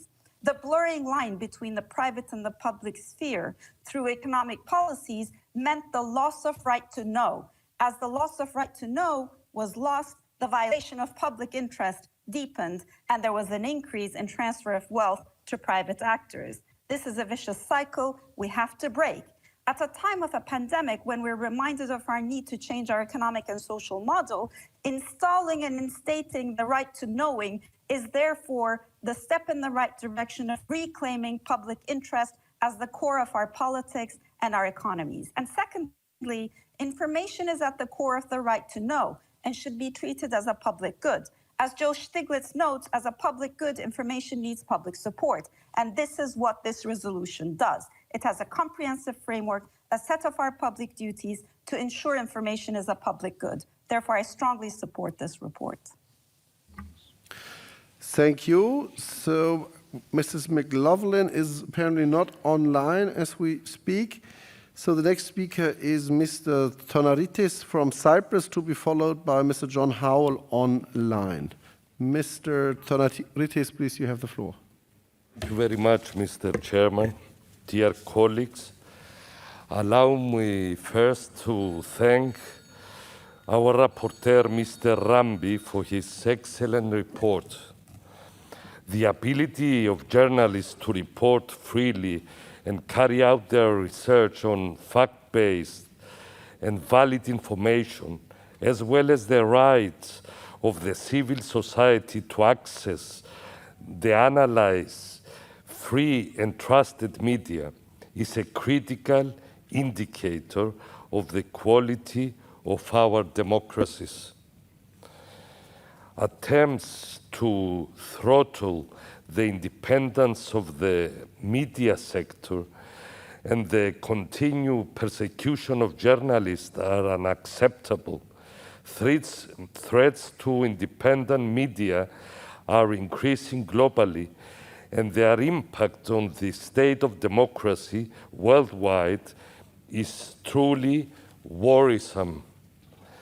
At the same time, the use of artificial intelligence must remain clearly within defined and acceptable boundaries that do not defy human rights nor the rule of law. Against this backdrop, the role of parliaments is crucial. We support the proposal to establish a widely encompassing right to know, designed as a tool to enable citizens to be actively informed and involved in all stages of policy making, while public officials and politicians can be held accountable for their acts or omissions. Ensuring that media remain free from political interests and manipulation is important. We must also guarantee the safety of journalists while enhancing whistleblower protection so that journalists can continue to investigate and expose incidents and practices that undermine our democracies. Media freedom and pluralism play a key role in holding power structures to account. In this regard, the Council of Europe's platform for the protection and safety of journalists must be further developed. The Parliamentary Assembly could consider and explore ways to develop the platform into an institutional monitoring body, providing useful tools and mechanisms for all Council of Europe members. Thank you very much. Thank you. Next speaker is Mr. John Howell from the UK online.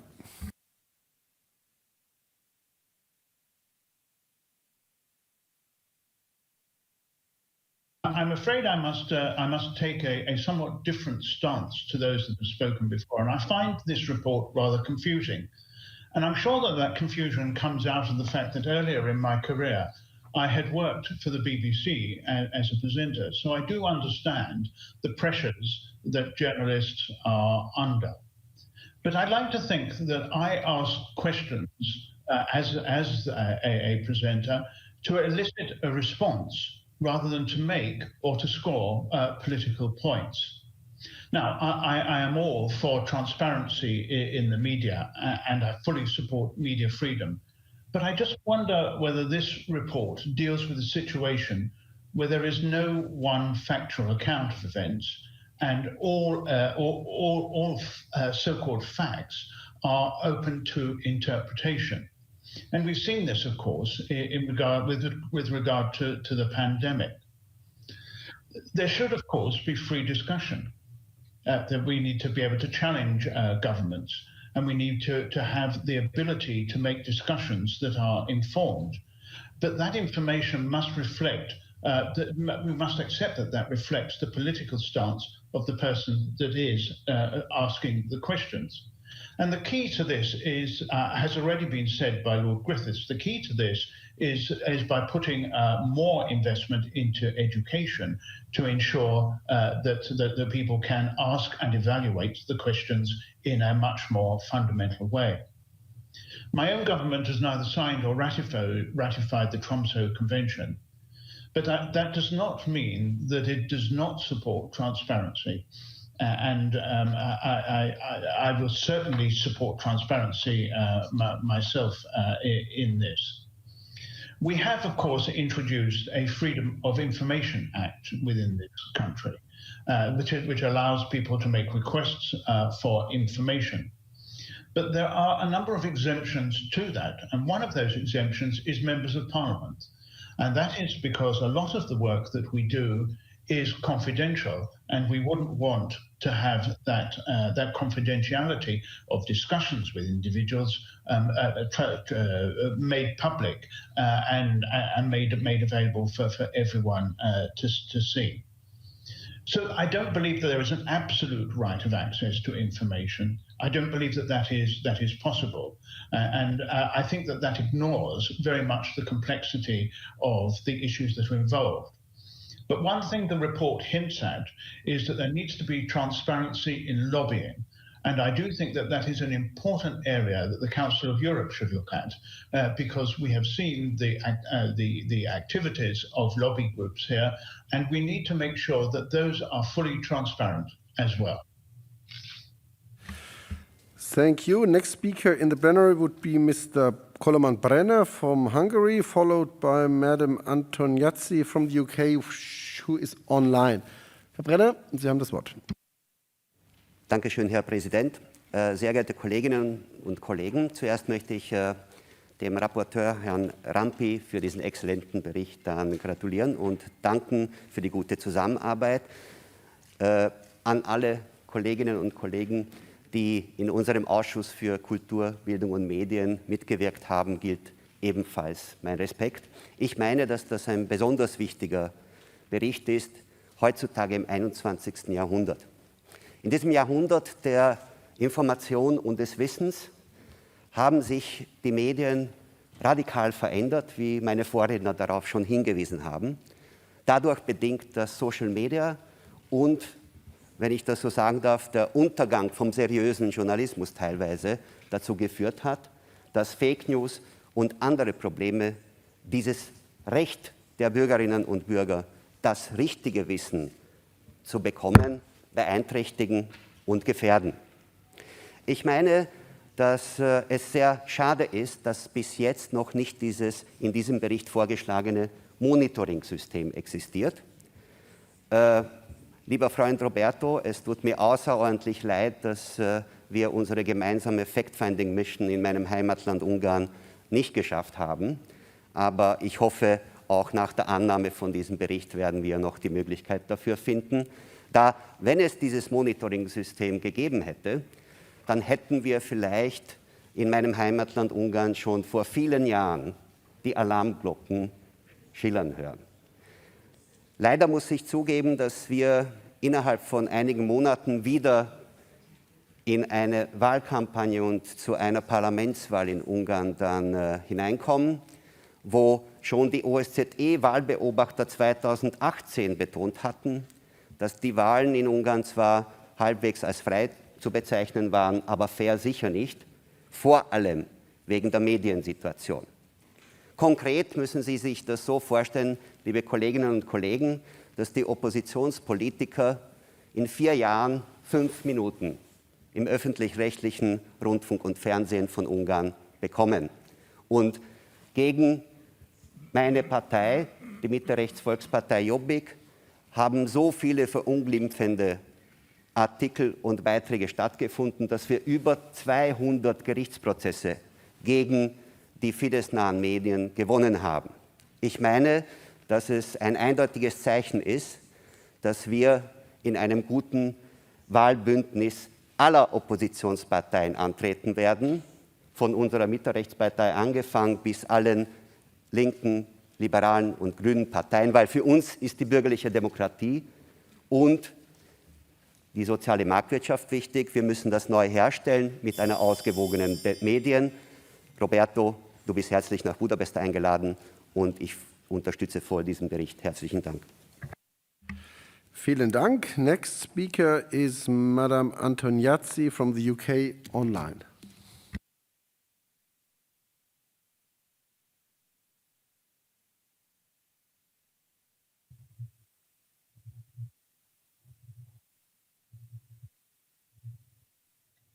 Thank you, Chair and colleagues. I would like to thank the Rapporteur, Mr. Roberto Rampi, for this excellent report. Now, when I consider media freedom, public trust and people's right to know, in the front of my mind over the years, I have seen family, friends, constituents influenced by the media that they choose to read. And we've seen this from Brexit to COVID. And it's usually the easiest media that they choose to access, and it tends to be social media, as we've seen. But what is important here is how people get their knowledge and information. We are increasingly living in this age that political education is key to informing people.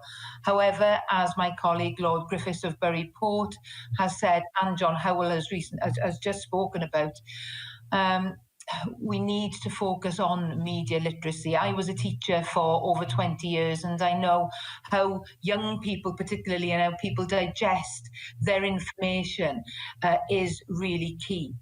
How we inform our opinions, and I believe there is an obligation on parliamentarians such as myself and on us in the Council of Europe to ensure that the facts and the truth are given to people, and they are learned, they have the skills to be able to develop their opinions around receiving this information. But I'd also like to echo the words of my good friend Tony Lloyd and say how it is of utmost importance that parliamentarians throughout Europe continue to demand the release of prisoners in Belarus who have been illegally detained. And I show my support for these prisoners, and I stand by them. Now, I'm part of the campaign with Lord Griffiths and others to adopt a Belarusian, and I'm very supportive of Sevinj, who is a TV presenter and hosts Morning Espresso. These people are being detained for no reason apart from, their political view. And I think that it's wrong that we are, we have to continue to raise awareness for these political prisoners in Belarus. So I encourage my colleagues to do the same. We need the strongest of international sanctions to be placed on the country, and I welcome that the UK government has notified all UK airlines to cease overflights of Belarusian airspace and to suspend the operating permit of the Belarusian airline Belavia with immediate effect. The people of Belarus have shown extreme courage and determination since the flawed election last year, and I support them in their continued fight for a democratic and free society. We cannot allow journalists to be attacked in any country. We live in a world which continues to be heavily influenced by its own government. Here at home, we have a government that lacks transparency and works to influence the media through a biased press. Thank you, Chair. Thank you. Next speaker in the room is Monsieur Frédéric Reiss from France, who will be followed by two online speakers, Mr. Mustafa from Azerbaijan and Mr. Corbyn from the United Kingdom. The floor is for Monsieur Reiss.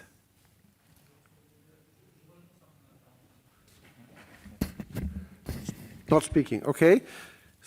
Then we go to the next speaker online, Monsieur Mustafa from Azerbaijan.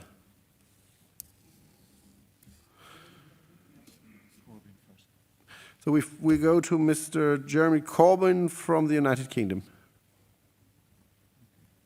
He's on.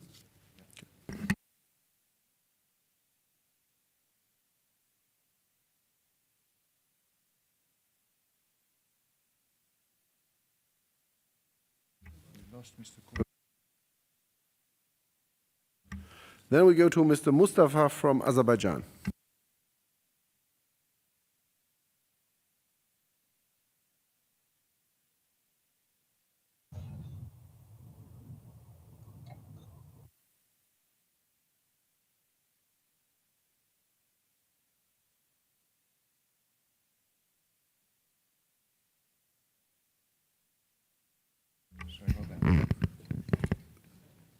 So now we try Mr. Corbyn.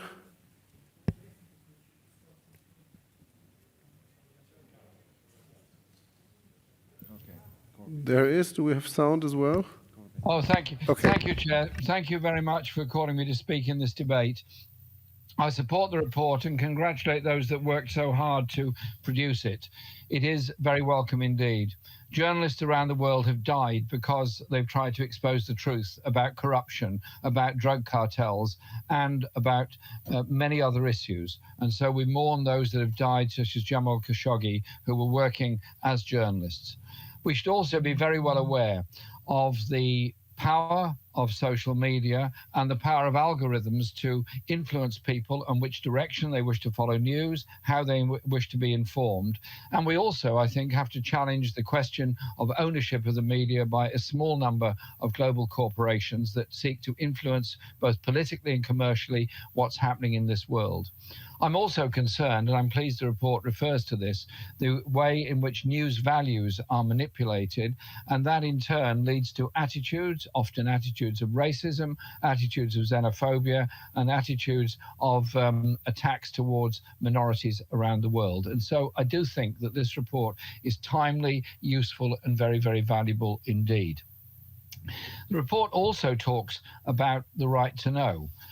Contrary to what other speakers have said, I do believe there is a right to know. There is a right for the public to know what is going on. There is a right to know what public officials and governments do.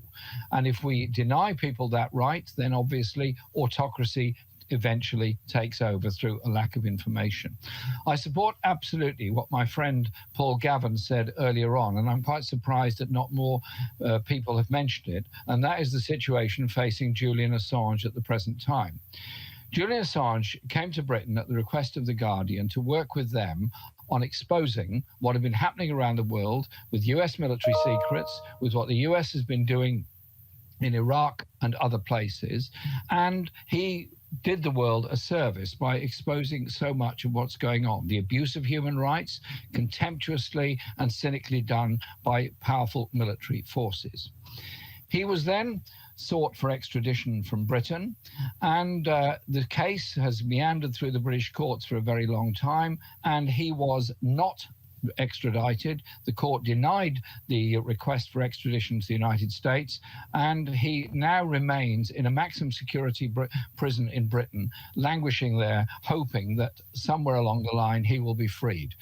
We have sent, a number of MPs have sent a letter to President Biden asking the US to stop the appeal against this decision by the British court so that Assange could be freed. He is a journalist. He was standing up for press freedom. He was trying to expose the truth of what is going on around the world. And I think it would be very helpful if the Council of Europe joined in this call to President Biden to ensure that Julian Assange is freed and able to continue his excellent work as a real journalist. Thank you. So now we go back to Mr. Mustafa from Azerbaijan, if he's now online.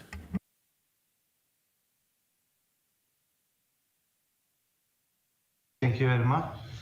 As noted in the lecture, both media freedom and the right of people to information are linked to fundamental human freedoms enshrined in their constitutions. There are norms in both international documents and local legislation that will guarantee and support this right to control so much freedom.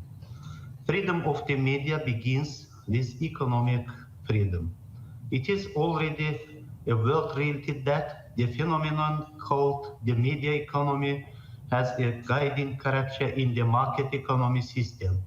Public and private sector advertising orders can be considered a guarantee of the independence of the media. The level of the advertising market in different countries also determines the level of development of the media. In the age of the internet, on the eve of the loss of information agility of the print media, the sphere of activity of the internet media is expanding.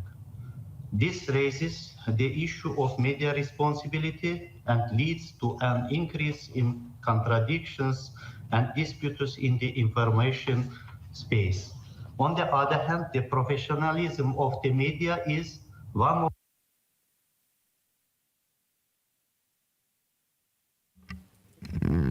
Can we retrieve him?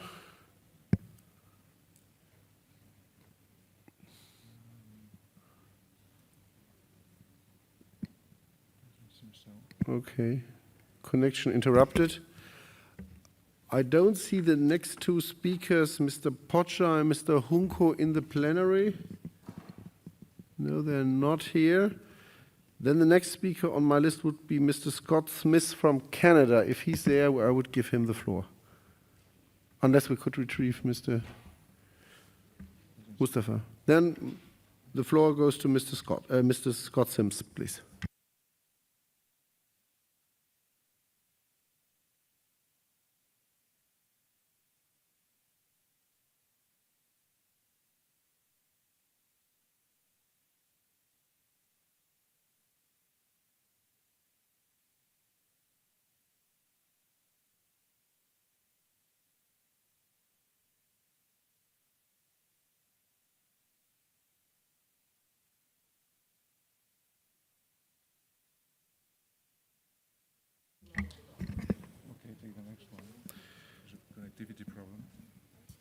With everyone, or? With Mr. Sims. The next speaker on the list would be Mrs. Nurullayeva from Azerbaijan, also online. Is she available? No. Then we would go on to Mr. Zygmunt from Hungary. He is in the... Yeah, welcome. Mr. Speaker, the media hold a key role in agenda setting and providing timely, pluralist and reliable information. The report contains general rules on the media, and I agree with the majority of the recommendation. It's a high-quality report, but this is only the facade. These rules, unfortunately, are misused by the mainstream liberal media and by global companies, and this is what we have experienced also in Hungary, too. The fundamental law in Hungary stipulates that everyone shall have the right to freedom of expression and that Hungary recognizes and protects the freedom and diversity of the press. The fundamental law ensures also the diversity and the balanced functioning of the media market. The Hungarian government is committed to ensure these rights and is committed to promote and protect the freedom and pluralism of media, as well as to grant equal access to media contents for everyone, as reflected by the powerful legal and constitutional safeguards of media freedom in Hungary. But we also have to be aware that the hypocrisy of press freedom and freedom of expression should not be used to censor certain ideas. We see cases that in the mainstream liberal media there is no room for conservative ideas. More than that, public figures are penalized for taking a position that went against liberal mainstream ideology, for example, due to remarks against illegal migration or same-sex marriage. The Hungarian government, based on a referendum, is against illegal migration, and when we say that we regard that our opinion is a legitimate European, restrained and civilized statement made in defense of a European identity, we are regarded in the liberal mainstream media that we are xenophobic. We saw even yesterday that some liberal journalists are successful in spreading fake news about Hungary, when our colleague, Mr. Speaker André, asking of Foreign Minister Péter Szijjártó, stated that the Central European University was closed down in Budapest. This is the fake news. The university is still operating in Budapest. This is a fact. Still, the liberal media reports on the end of the university. Another fake news story mentioned was the Club Radio case, a radio station which was closed because it violated the media law. And again, the government was attacked based on fake news by the left. Let me repeat the text of the Hungarian law, which is, by the way, strikingly similar to French and US federal regulation, and could not be clearer. Should a broadcaster repeatedly violate the rules, Club Radio didn't even contest the fact that they did on several occasions, its application to automatically extend the license must not be assessed favorably. To sum up, in understanding, facts are the most efficient weapon against the fake news spread by the left. Thank you. I think attacking the sitting president in this way is quite inappropriate, but I will refrain from responding and not bend the rules like you do. Next speaker on my list would be Mrs. Evarsdottir from Iceland. There she is. Suna, you have the floor.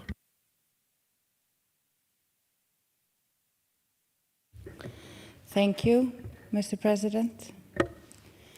Dear colleagues, I'd like to congratulate the rapporteur on his report. I think it's very important that we have this discussion, especially at a time where it's vital that the public can depend on the information that it receives. I would like to use this opportunity to point out a situation that we have ongoing in my own country, in Iceland, where a very powerful fisheries company has taken it upon itself to attack the media, to actually stalk the journalist that has exposed their corrupt practices in Namibia in Africa, and to undermine our freedom of the media by actually producing their own propaganda shows to attack anyone really that criticizes this company and its dealings. This company is called Samherji. It is the biggest fisheries company in Iceland, and as you might know or not, Iceland as an island nation is very dependent on the fisheries. It is a big industry here in my home country, and there are a few hundred people who have gotten enormously wealthy from these natural resources that we have in our country. And they have used this wealth to fund media, to direct what the media writes, and to impact public opinion in Iceland regarding how our resources are being used, especially, of course, our fisheries permissions, but also just how politics are done in Iceland. And this muddies the water in terms of the public's right to know how dependable the information is. If you have a gigantic fisheries company that owns a huge part in the media, and then actually through a gift dealing sort of gives it to an elected representative in the city council belonging to the biggest party of the country, and he somehow has now a part in the biggest media in Iceland through a loan that never has to be repaid. Where does this public official stand, and where does the independence of this media stand? In Iceland, we have a problem of the independence of the media because powerful interests own the media, and this ownership, it's not transparent, it is not clear, and it muddies the water and it impacts the people's right to know in Iceland, and it threatens the liberty of our journalists and our freedom of expression. And I would like to say that it's a regrettable situation, and I would like to point it out to this assembly because I think we too often are considered a very great example of freedom of expression, and it's a matter of concern for this assembly, and I hope that we can take it up at a better time, but I thought this was an appropriate time to bring it to the assembly's attention because we know freedom of the media is vitally important. Thank you very much. Thank you. We try again for Mrs. Nurullayeva from Azerbaijan online.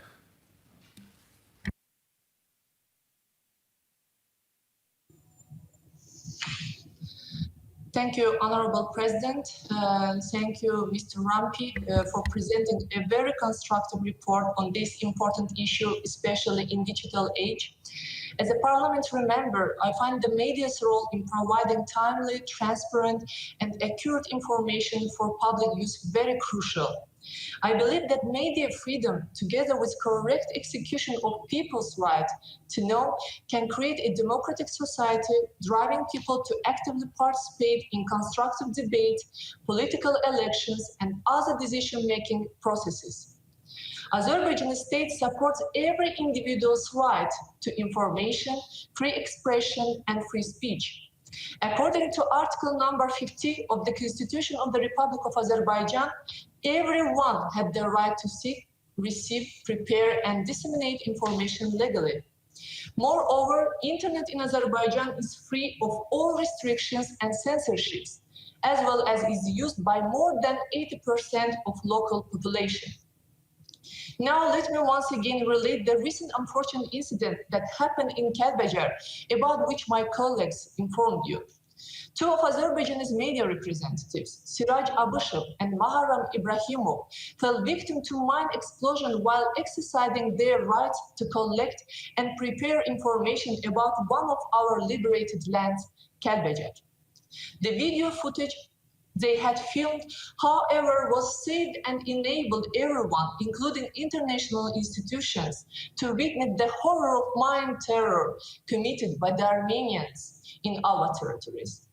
Although my colleagues already touched this issue, I felt obligated to restate the happenings, as this is of utmost importance not only for us, Azerbaijanis, but for the whole international community, since international media representatives reporting from Karabakh may come to share similar fate with our journalists as well. In this regard, I call on all countries to take extra measures to ensure their citizens secure access to legal information. Additionally, I join the rapporteur and encourage not only the government and public authorities, but also private media, educational centers, and cultural institutions to engage in informing and educating the population. As a parliamentarian, I am also confident that we can enhance people's right to know and public trust by raising issues concerning public interest and by standing up for people's rights in plenary sessions. Thank you for your attention. Thank you. People are filtering in and out here. Mr. Hunko, you missed your slot to speak. Do you want to speak now? No. Okay. Doesn't want to speak. Then we give another try to Mr. Sims from Canada online. Calling Canada.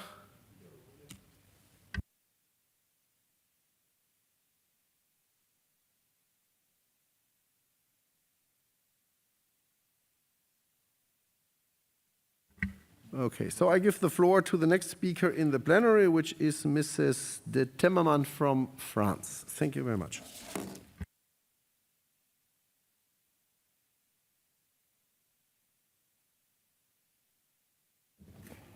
Merci, Monsieur le Président. Chers collègues, je tiens d'abord à remercier notre collègue Roberto RAMPI pour la qualité de son travail qui remet en lumière à la fois l'importance mais aussi la fragilité du droit de savoir. Défini par l'article 10 de la Convention européenne des droits de l'homme sur la liberté d'expression et d'information, ce droit est malheureusement sans cesse remis en cause. Que ce soit à juste titre, comme vous le soulignez dans votre rapport, parce que les normes déjà existantes ne sont pas suffisamment appliquées, ou parce que notre incapacité à anticiper et gérer le développement des réseaux numériques a engendré des réponses inadéquates, comme la loi contre les contenus haineux sur Internet en France, qui a été largement censurée par notre Conseil constitutionnel. Comme le rapporteur, je regrette également le petit nombre d'adhésions à la Convention de Tromsø et que mon propre pays, la France, ne l'ait toujours pas signée. Je voudrais vous alerter, chers collègues, sur le risque des faux semblants, notamment en termes de démocratie participative. La Convention citoyenne pour le climat a été évoquée dans cet hémicycle comme une démarche exemplaire de la France. La réalité est que la plupart des participants sont déçus de ce qui a été fait de leur travail et que les dernières élections, dont je déplore également le faible taux de participation, a très largement sanctionné ces faux semblants. Les meilleurs rapports du monde n'auront aucun effet si nous continuons à discuter entre nous sans être offensifs sur la défense des droits dans nos propres pays. Les États et les autorités publiques ne sont pas les seuls à contribuer au droit de savoir, qu'ils soient acteurs de la culture, de l'éducation, des médias ou des lanceurs d'alerte. D'autres collègues ont évoqué avant moi les trop nombreux journalistes incarcérés ou assassinés dans le monde, ou encore dans certains membres de notre Conseil. Ainsi, certains se dressent pour porter la lumière sur les réalités et les dérives de nos sociétés et de nos politiques, parfois de nos armées. Pour être de cela, Julian Assange est aujourd'hui toujours emprisonné à la prison de haute sécurité de Belmarsh à Londres, dans des conditions qui ont été dénoncées par le rapporteur spécial des Nations Unies. Notre Assemblée s'en est d'ailleurs inquiétée dans une déclaration écrite à l'initiative de notre collègue Unco. Le 4 juin 2021, Stella Maurice, sa compagne et plusieurs personnalités, dont le rapporteur spécial, ont lancé l'appel de Genève pour demander la libération immédiate de Julian Assange. Je rejoins donc nos deux collègues, Paul Gavan et Jeremy Corbyn, et vous invite, chers collègues, pour ceux qui ne l'auraient pas déjà fait, à rejoindre et à relayer cet appel, afin que nos amis britanniques refusent l'extradition vers les USA. Ensemble, nous pouvons exhorter le nouveau président américain, Joe Biden, à cesser les poursuites à l'encontre de M. Assange. Il est grand temps de mettre enfin un terme à ce terrible renoncement à la liberté de savoir. Merci. Thank you. I call Ms. Lovechkina Yulia Vladimirovna from Ukraine, please. I would like to express my sincere gratitude to Rapporteur Mr. Roberto RAMPI, who carried out a complete and broad-ranging examination on the matter of increasing need to establish a wide right to know in the member states of the Council of Europe. Indeed, a citizen's real possibility of making conscious choices depends on obtaining timely, pluralist, and reliable information. Media component plays an important role for safeguarding the right to know. I fully share the position of the Honourable Rapporteur, stating that it is crucially important that Council of Europe standards on media freedom, editorial independence and pluralism, protection of journalists, funding benchmarks and guarantees, and the transparency of media ownership should be fully implemented. However, the recent data offered by the world-renowned NGOs and agencies causes grave concerns regarding the media freedom all over the world. Unfortunately, Ukraine is no exemption, and we have to admit that the situation with freedom of speech in Ukraine is indeed very dangerous. Thus, media workers, particularly journalists, investigating corruption and fraud, continuously face the threat of violence and intimidation in Ukraine. Their work is often obstructed by limited access to information and different types of pressure. 2021 World Press Freedom Index, compiled by Reporters Without Borders, has classified Ukraine as problematic, ranking 97th place, and this is the middle of Europe. Concern continues to focus on news manipulations, violations of the confidentiality of sources, cyber attacks, and excesses in the fight against fake news. Moreover, in February of this year, sanctions against a number of TV channels, namely 112 Ukraine, News One, and Zik, were introduced unlawfully. These sanctions make broadcasting for these channels impossible for 5 years. According to the United Nations Human Rights Office of the High Commissioner, This decision is contrary to international human rights standards, as it lacks justification of its necessity and proportionality and was not taken by an independent authority. There is no doubt that attacks on media freedom extend far beyond the immediate damage for journalists and media institutions. Those infringements, first and foremost, undermine public sphere and human fundamental rights. Those who censor or suppress media freedom willfully choose to silence the exchange of ideas, block the quest for knowledge, and promote unaccountability of power. So, let's support this wonderful report. I truly thank the rapporteur once again. And by supporting this report, let's secure our democracies as well. Thank you, Yulia Vladimirovna. And our last speaker will be Mr. Mehmet Mehdi Eker from Turkey. Please.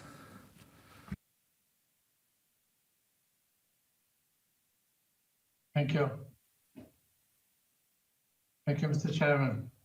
As you might all acknowledge, one of the most important elements of democracy is free and democratic elections. Elections will serve the expected role in the best manner, only if every citizen are able to make conscious choices on the basis of undistorted and factual information. Freedom of expression, as well as independent, free and plural media is no doubt indispensable for people to access the right information. Thus, freedom of expression and media freedom are also essential for our democracies. However, these two rights do not allow any person to spread misinformation. Furthermore, the freedom of expression is not absolute. It is rather a qualified right that can be restricted in certain instances, provided that these restrictions are narrowly defined and are in line with the European Convention on Human Rights. Misinformation and disinformation are the main problems which diminish public trust in media outlets. Misinformation is generally caused by ignorance, while disinformation, which refers to the intentional spread of inaccurate information, is aimed to deceive people. We must fight these two obstacles which prevent citizens from accessing to right information. In order to combat with misinformation, people should be informed of ways to identify which media outlets are impartial. Also, people could fight with disinformation individually by checking and verifying news before spreading it in social media. Thus, any government could and should occasionally take necessary actions with a will to protect people from misinformation and disinformation and to uphold media freedom.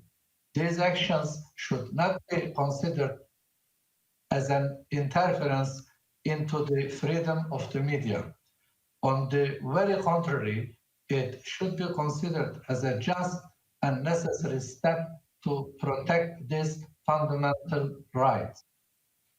In this sense, I would like to emphasize that making sure that people are deciding democratically and on the basis of exact, precise, and complete knowledge of factual elements requires governments to be watchful and ready to undertake a series of measures whenever the right of access to information is under threat.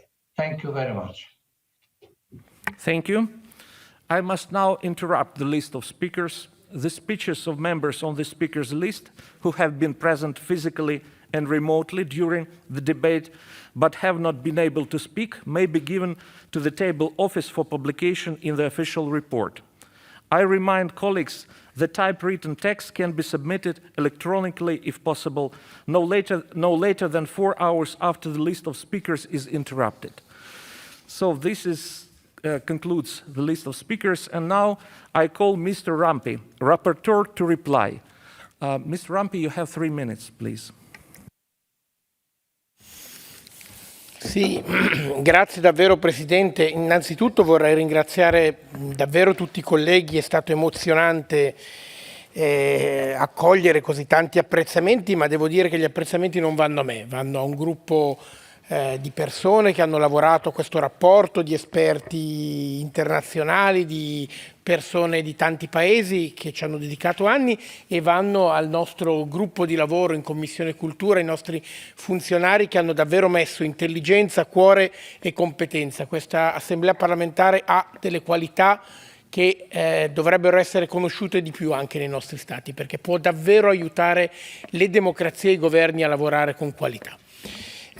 Sono state sollevate alcune osservazioni, alcuni dubbi che sono naturalmente molto legittimi, però io credo che se noi andiamo a leggere con attenzione il paragrafo, proprio per la qualità di chi ha contribuito ad elaborarlo, e credo che in particolare nei paragrafi 4, nei paragrafi 16, dove viene data una definizione di questo nuovo diritto, che chiaramente è nuovo, e quindi insomma non si può ancora ritrovare negli ordinamenti che ci sono, però viene ben definito come un diritto che, come tanti altri, trova un punto di equilibrio tra essere un diritto individuale, sicuramente lo è, ma con una dimensione collettiva, sociale, di valore pubblico, come appunto può essere il diritto alla salute o molti altri. Io credo che la sfida di oggi sia proprio questa. Noi stiamo provando a ragionare sulla costruzione di un ecosistema che è fatto di tanti elementi: la possibilità di accedere alle informazioni, l'equilibrio tra la privacy e l'accesso all'informazione, il valore importantissimo del dibattito democratico e quindi gli strumenti per favorirlo, la possibilità di verificare le informazioni non tanto con delle sanzioni, non tanto con degli interventi dall'esterno che dicano cosa è vero e che cosa non lo è, perché questo è proprio qualcosa che vogliamo assolutamente evitare, vorrei che fosse molto chiaro, ma con la possibilità per i cittadini di comprendere da dove arrivano le informazioni, quindi sia il tema degli algoritmi, ma sia il tema della proprietà dei mezzi di informazione, perché il punto è la costruzione della consapevolezza. E per questo nel rapporto noi abbiamo dato così tanta importanza, e credo sia una grossa novità, al sistema culturale, all'importanza di investire nel sistema culturale, di avere luoghi della cultura, di avere iniziative culturali e di monitorare anche come elemento democratico, esattamente come facciamo con temi più tradizionali, questo sistema. Io credo che oggi, con il vostro voto, possa iniziare davvero una nuova frontiera, sarà importante il lavoro nei singoli paesi, potranno derivare da questo rapporto altri rapporti che possano approfondire alcuni temi, per cui vi ringrazio il supporto, vi ringrazio per la qualità, per il valore del dibattito, e credo che da qui possiamo ripartire. Grazie. Thank you. Does the chairperson of the committee wish to speak? Thank you. You have 3 minutes. Merci, Monsieur le Président. Mes chers collègues, un philosophe français bien connu qui s'appelait Voltaire disait « Soutenons la liberté de la presse, c'est la base de toutes les autres libertés ». Depuis plus de 2 siècles, nous avons vu que la liberté des médias et la démocratie voyagent sur le même chemin. Quand l'un s'en écarte, l'autre se perd.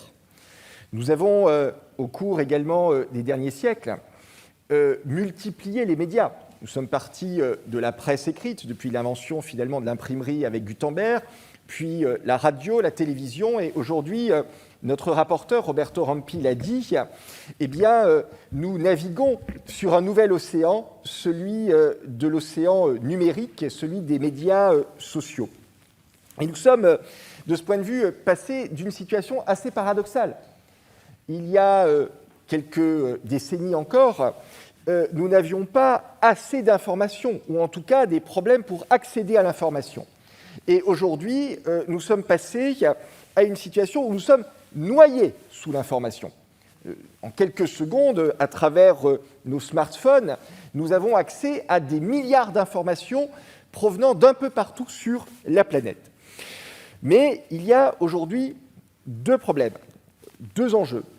Le premier, c'est évidemment de faire la distinction dans ces informations entre ce qui est essentiel et ce qui est superficiel. Or, on a souvent tendance à nous noyer sous le superficiel. Pour éviter de parler de l'essentiel, on pourra trouver toutes les informations sur la vie privée, par exemple, d'un acteur ou d'un chanteur. Par contre, ce sera beaucoup plus difficile de trouver des informations, par exemple, sur la capacité d'un État à faire face au hasard à une crise sanitaire. C'est un enjeu, celui de la transparence. Et puis, il y a un deuxième enjeu très important aussi, c'est distinguer le vrai du faux. Et au-delà du vrai du faux, également le réel du virtuel. Nous savons désormais qu'avec des algorithmes d'intelligence artificielle, nous pouvons truquer une vidéo ou une photo et faire en sorte que demain, on puisse croire que telle personne diffuse un message alors qu'en réalité, il ne l'a jamais fait. Et donc, nous voyons bien que nous sommes ici à un moment essentiel, celui de la confiance du public. Avons-nous confiance dans ce que nous avons sur les réseaux sociaux et sur les médias, puisque chacune et chacun est devenu à la fois rédacteur et éditeur de l'information. C'est la raison pour laquelle notre excellent rapporteur Roberto Rampi a produit ce rapport avec des pistes essentielles pour essayer de restaurer à la fois, bien sûr, cette liberté des médias, mais également la confiance du public et le droit de savoir des citoyens. C'est la raison pour laquelle je vous invite à voter ce rapport sans réserve au nom de notre commission. Merci. Thank you. The debate is closed. The Committee on Culture, Science, Education and Media has presented a draft resolution and a draft recommendation. One amendment has been tabled to the draft resolution, which we will deal with now. I understand that the chairperson of the Committee on Culture, Science, Education and Media wishes to propose to the Assembly that Amendment 1 to the draft resolution, which was unanimously approved by the Committee, should be declared as agreed by the Assembly. Is that so, Mr. Becht? Does anyone object? If so, please ask for the floor by raising your hand in the hemicycle. C'est bien le cas, Monsieur le Président. Merci. No one is objecting. As there is no objection, I declare that Amendment 1 to the draft resolution has been agreed. There is an objection, so I will call. There is no objection. Yes. So there is no objection, and I can call Mr. SCHENNACH to support Amendment 1. Mr. SCHENNACH, you have 1 minute, please.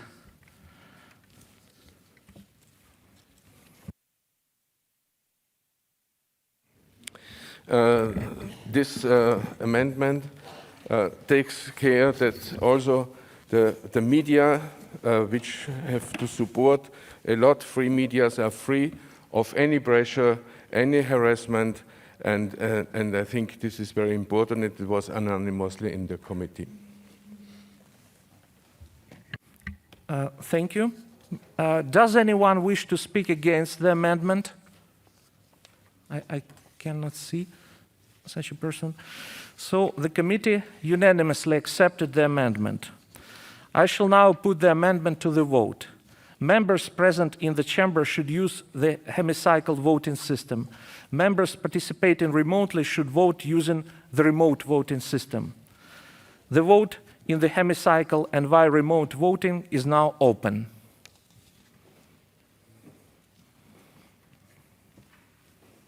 The vote is closed.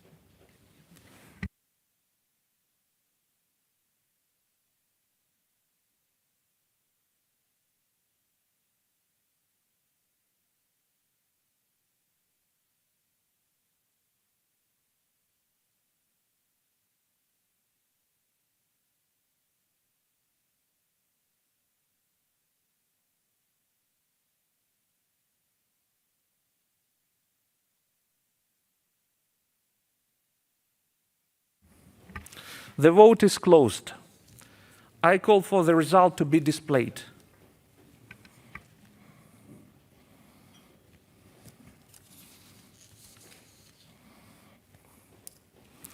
So, Amendment 1 is agreed to.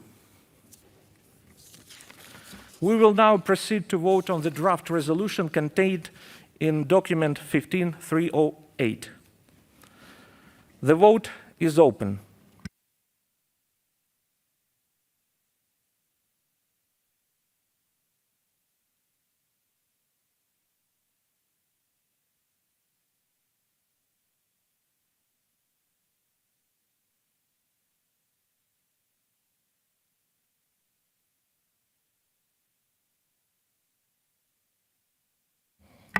The vote is closed. I call for the result to be displayed.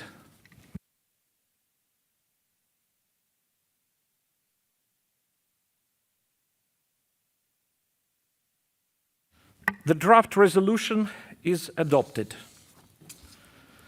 We will now proceed to vote on the draft recommendation contained in document 15308. The vote is open.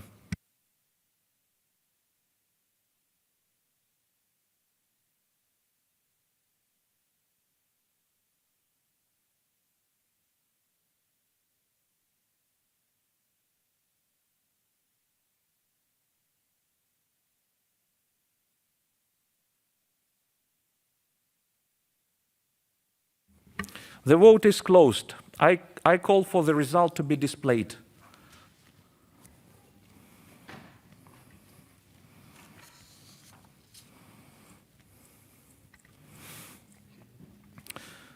The draft recommendation in document 15308 is adopted.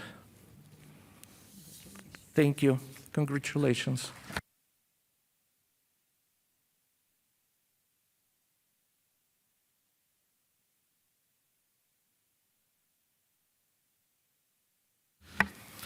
I remind members that the ballot for the election of a judge to the European Court of Human Rights in respect of Croatia is open until 2 p.m. Members are invited to cast their votes.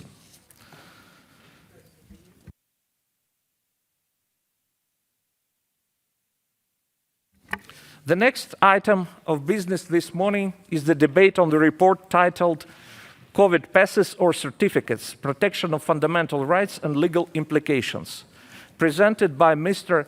Damien Cotier on behalf of the Committee on Legal Affairs and Human Rights.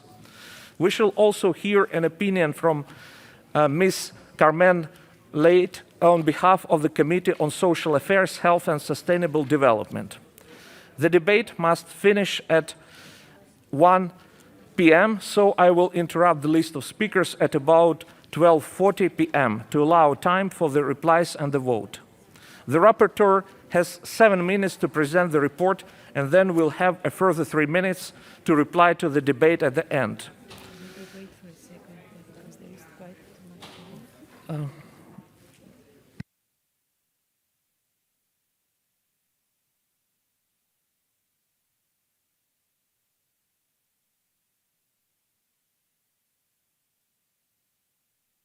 Thank you.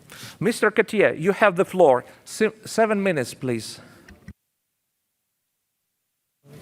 Merci, Monsieur le Président de séance, chers collègues.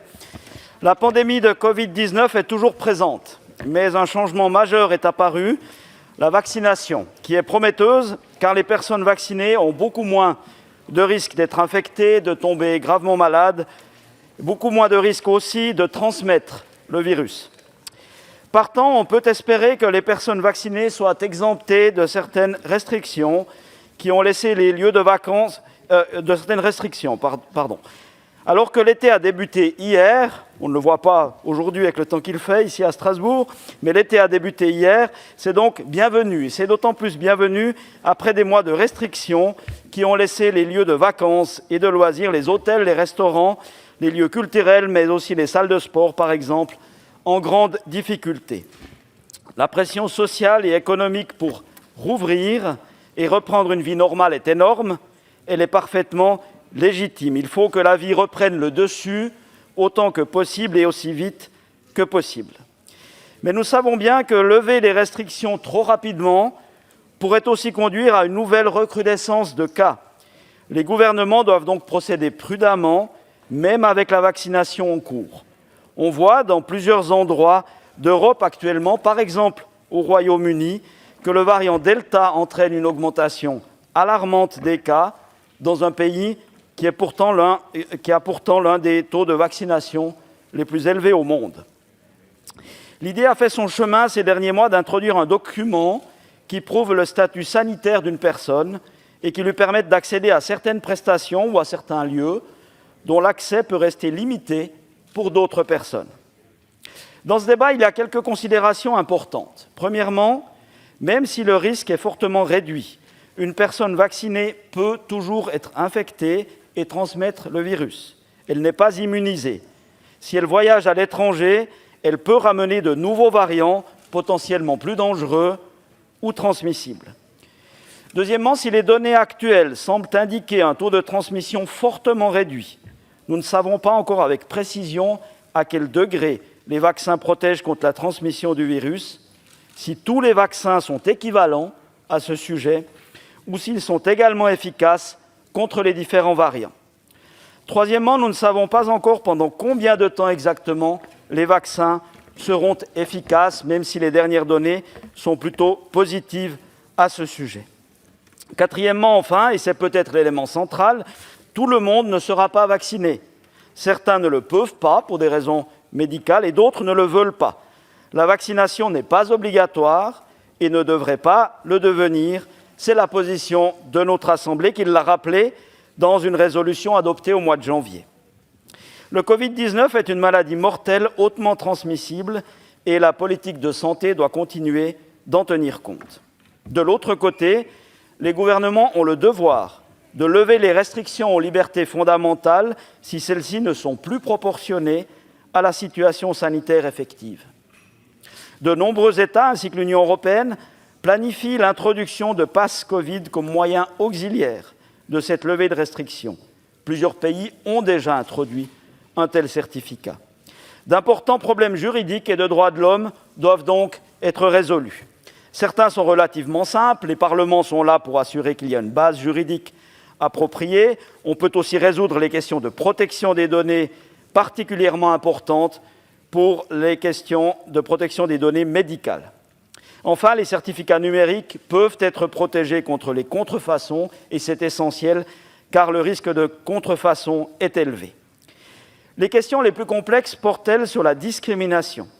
L'introduction de passes sanitaires introduit des risques directs et indirects de discrimination entre différents segments de nos populations. Il ne suffira pas de dire que les personnes vaccinées, guéries ou testées peuvent reprendre une vie normale et que les autres ne le peuvent pas. Loin de là. Il faut apporter une réponse différenciée qui limite au maximum les risques de discrimination.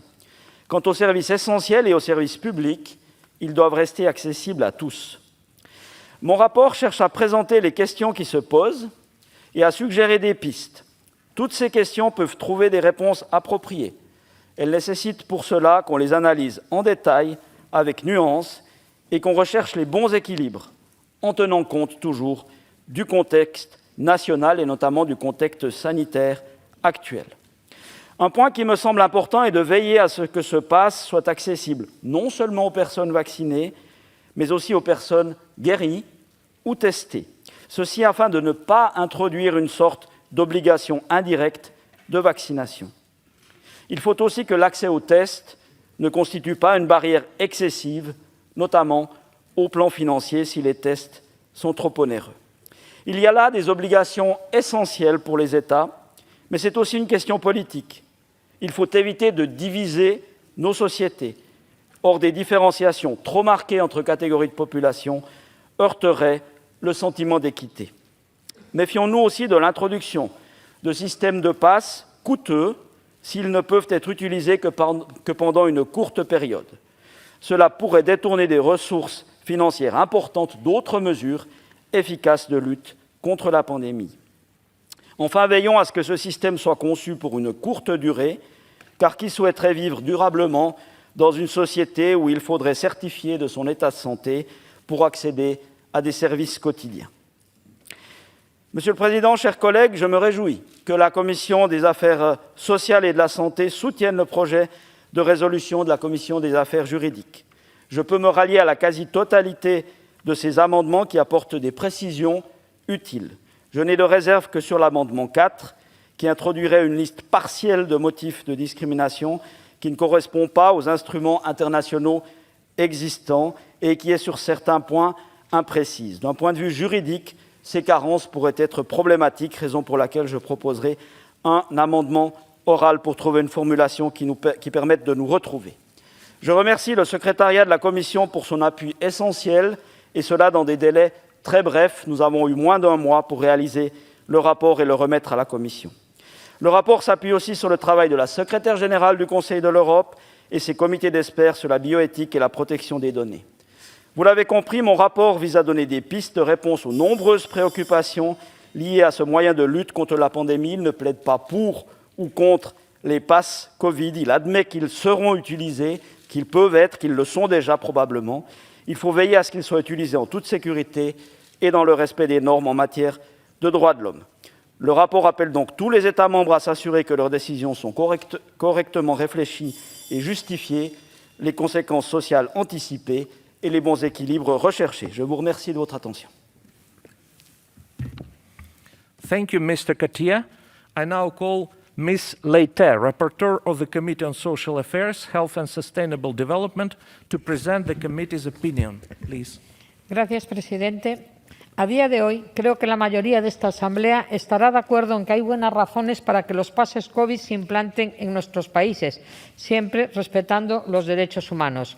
Así lo ha reconocido el Centro Europeo de Control y Prevención de Enfermedades, y el ECDC, hace 4 días. Como componente de la Comisión de Asuntos Sociales, mi análisis será desde el punto de vista de la salud pública. En medio de una pandemia mortal, el principal deber de los gobiernos es el control eficaz de la infección. Se trata de salvaguardar el derecho a la vida, del que depende el disfrute de todos los demás derechos humanos.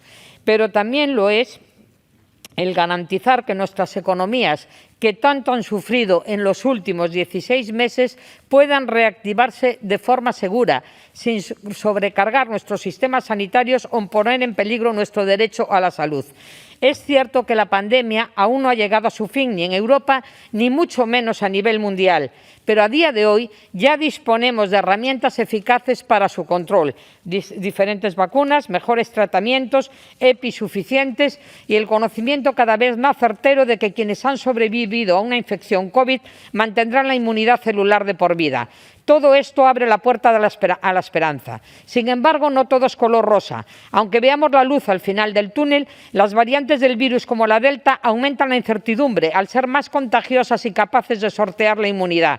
Por ello, es preciso no bajar la guardia y asegurarnos de que no solo nuestra población tenga acceso rápido a la vacunación, sino que también lo tenga el resto del mundo.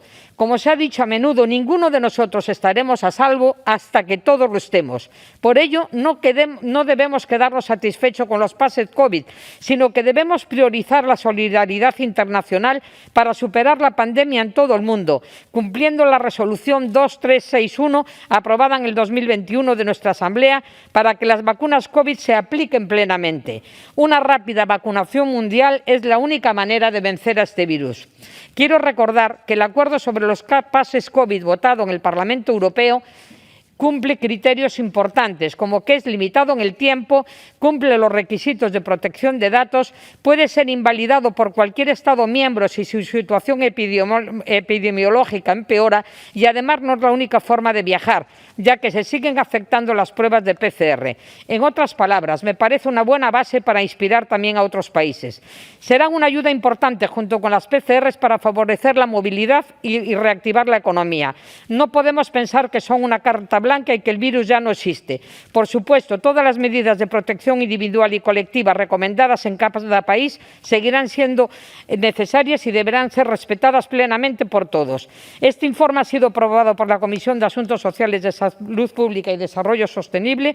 Agradezco el trabajo intenso y de una gran ayuda de Tanja Kleisenhorn, nuestra secretaria, y también quiero felicitar al señor Cotier por su report y su trabajo en defensa de la igualdad y el respeto de los derechos humanos, leitmotiv del Consejo de Europa. Muchas gracias. Thank you, Ms. Leite. In the debate, we start, according to the tradition, with the representatives of political groups. And in the debate, I call first Madam GATTOLIN from Hungary. Please.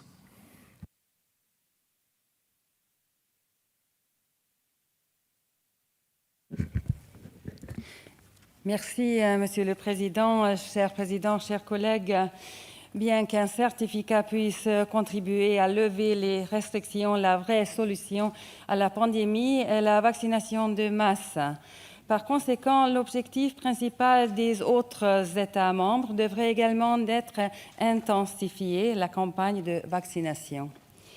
L'expérience des dernières 1 an et demi montre que ce sont les gouvernements des États membres qui peuvent proposer des solutions rapides et efficaces aux problèmes liés à la pandémie. Par exemple, à l'heure actuelle, la couverture vaccinale en Hongrie dépasse 53%. Nous nous félicitons du fait que la proposition sur le certificat numérique Covid de l'UE laisse la possibilité aux États membres de prendre des mesures extraordinaires pour la protection de la santé dans les situations de crise de soins de santé. Cependant, il n'est pas correct de choisir parmi les vaccins. Un vaccin n'a pas de nationalité ou d'idéologie, seulement de l'efficacité. Ainsi, les États membres doivent accepter tous les types de vaccination qui ont été utilisés dans l'UE et qui se sont avérés sûrs et efficaces. Des accords à cet effet doivent être conclus. L'Union est fondée sur la liberté de mouvement.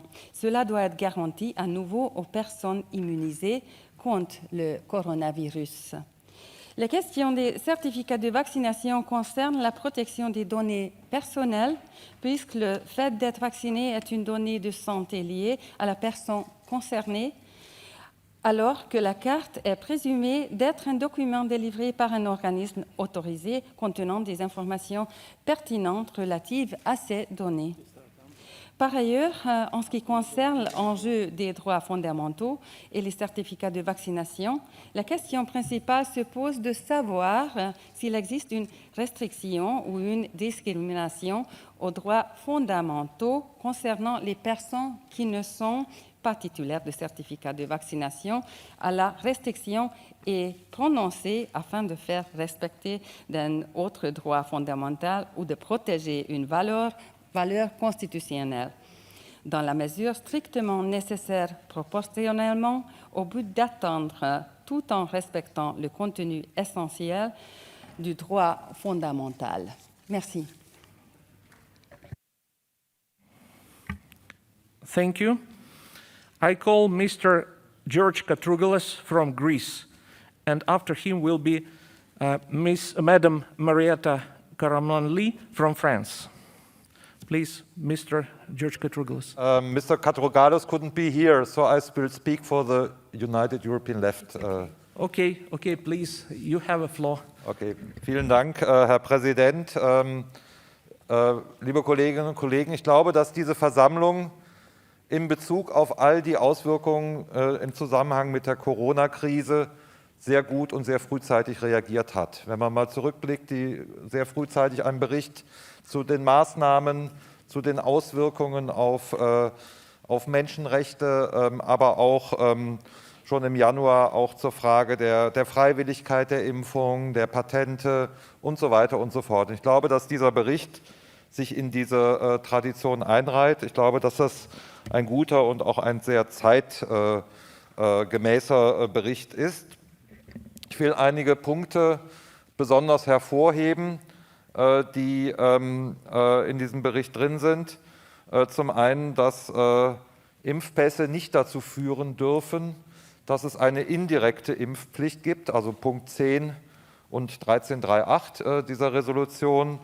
Die Notwendigkeit des Datenschutzes wird hervorgehoben und einer dezentralen Speicherung der Daten in den Punkten 11, 12 und 13.5. Die Notwendigkeit einer klaren Rechtsgrundlage im Punkt 13.4, dass die Impfungen allen zur Verfügung stehen müssen, 13.3.1, und dass es auch natürlich andere Kategorien für solche Zertifikate geben muss als nur die Impfung, nämlich die natürliche Immunität, wenn man Corona durchgemacht hat oder auch wenn man entsprechend getestet ist, und natürlich auch die zeitliche Befristung, die in Punkt 13.7 angesprochen wird. Das ist alles sehr, sehr gut und deswegen unterstützt auch die Linksfraktion diesen Bericht. Ich will aber auch ein paar kritische Punkte ansprechen im Zusammenhang mit der Diskussion jetzt auch um die Zertifikate. Das ist eben auch schon mal angesprochen worden, weil es eben nicht alle Impfstoffe anerkannt werden, zum Beispiel von der EMA, von der Europäischen Union. Wir haben das Problem, dass Sputnik, das in Russland geimpft wird, aber auch in Ungarn, in der Slowakei, auch in San Marino, nicht anerkannt wird. Wir haben das Problem, dass Sinovac, was in der Türkei geimpft wird, nicht anerkannt wird. Und es darf halt den Menschen dürfen dadurch keine Probleme kriegen. Wenn ich daran denke, dass in San Marino die komplette Bevölkerung mit Sputnik geimpft ist, aber sozusagen jetzt nicht ausreisen kann mit diesem Impfzertifikat, ist das schon ein Problem. Und ich weiß ja nicht, was da jetzt der Punkt ist. Da sagt die EMA, da sind Daten noch nicht geliefert worden. Die Russen sagen, die sind doch da. Aber dieses Problem muss, glaube ich, angegangen werden, weil alle Impfstoffe müssen meines Erachtens, die sicher sind, müssen anerkannt werden. Vielen Dank für die Aufmerksamkeit. Thank you. And now I call Madam Marietta Karamanli from France. She'll be speaking online. And after her, please be prepared, Mr. Yuri Kamilchuk from Ukraine. Oui, bonjour, cher président, chers collègues. Tout d'abord, je souhaite remercier notre collègue pour son rapport qui propose d'établir un équilibre entre l'institution d'un tel pass sanitaire, la protection des droits des personnes et les implications en termes de discrimination entre citoyens qui pourraient en résulter. La délivrance donc d'un tel pass sous réserve de remplir les conditions de non-contagiosité vérifiée après test ou vaccination permettrait d'échapper à tout ou en partie des restrictions imposées au titre de la santé publique et de sa préservation à l'occasion de la pandémie. Très concrètement, son obtention serait par exemple conditionnée au résultat négatif d'un dépistage virologique, à un justificatif de vaccination ou une attestation de rétablissement à la suite d'une contamination. Ce serait donc une sorte de conditions aux libertés d'aller et venir, de réunions ou de manifestations entendues au sens de participation à des événements publics ou privés. Le rapport donc met l'accent sur plusieurs points importants.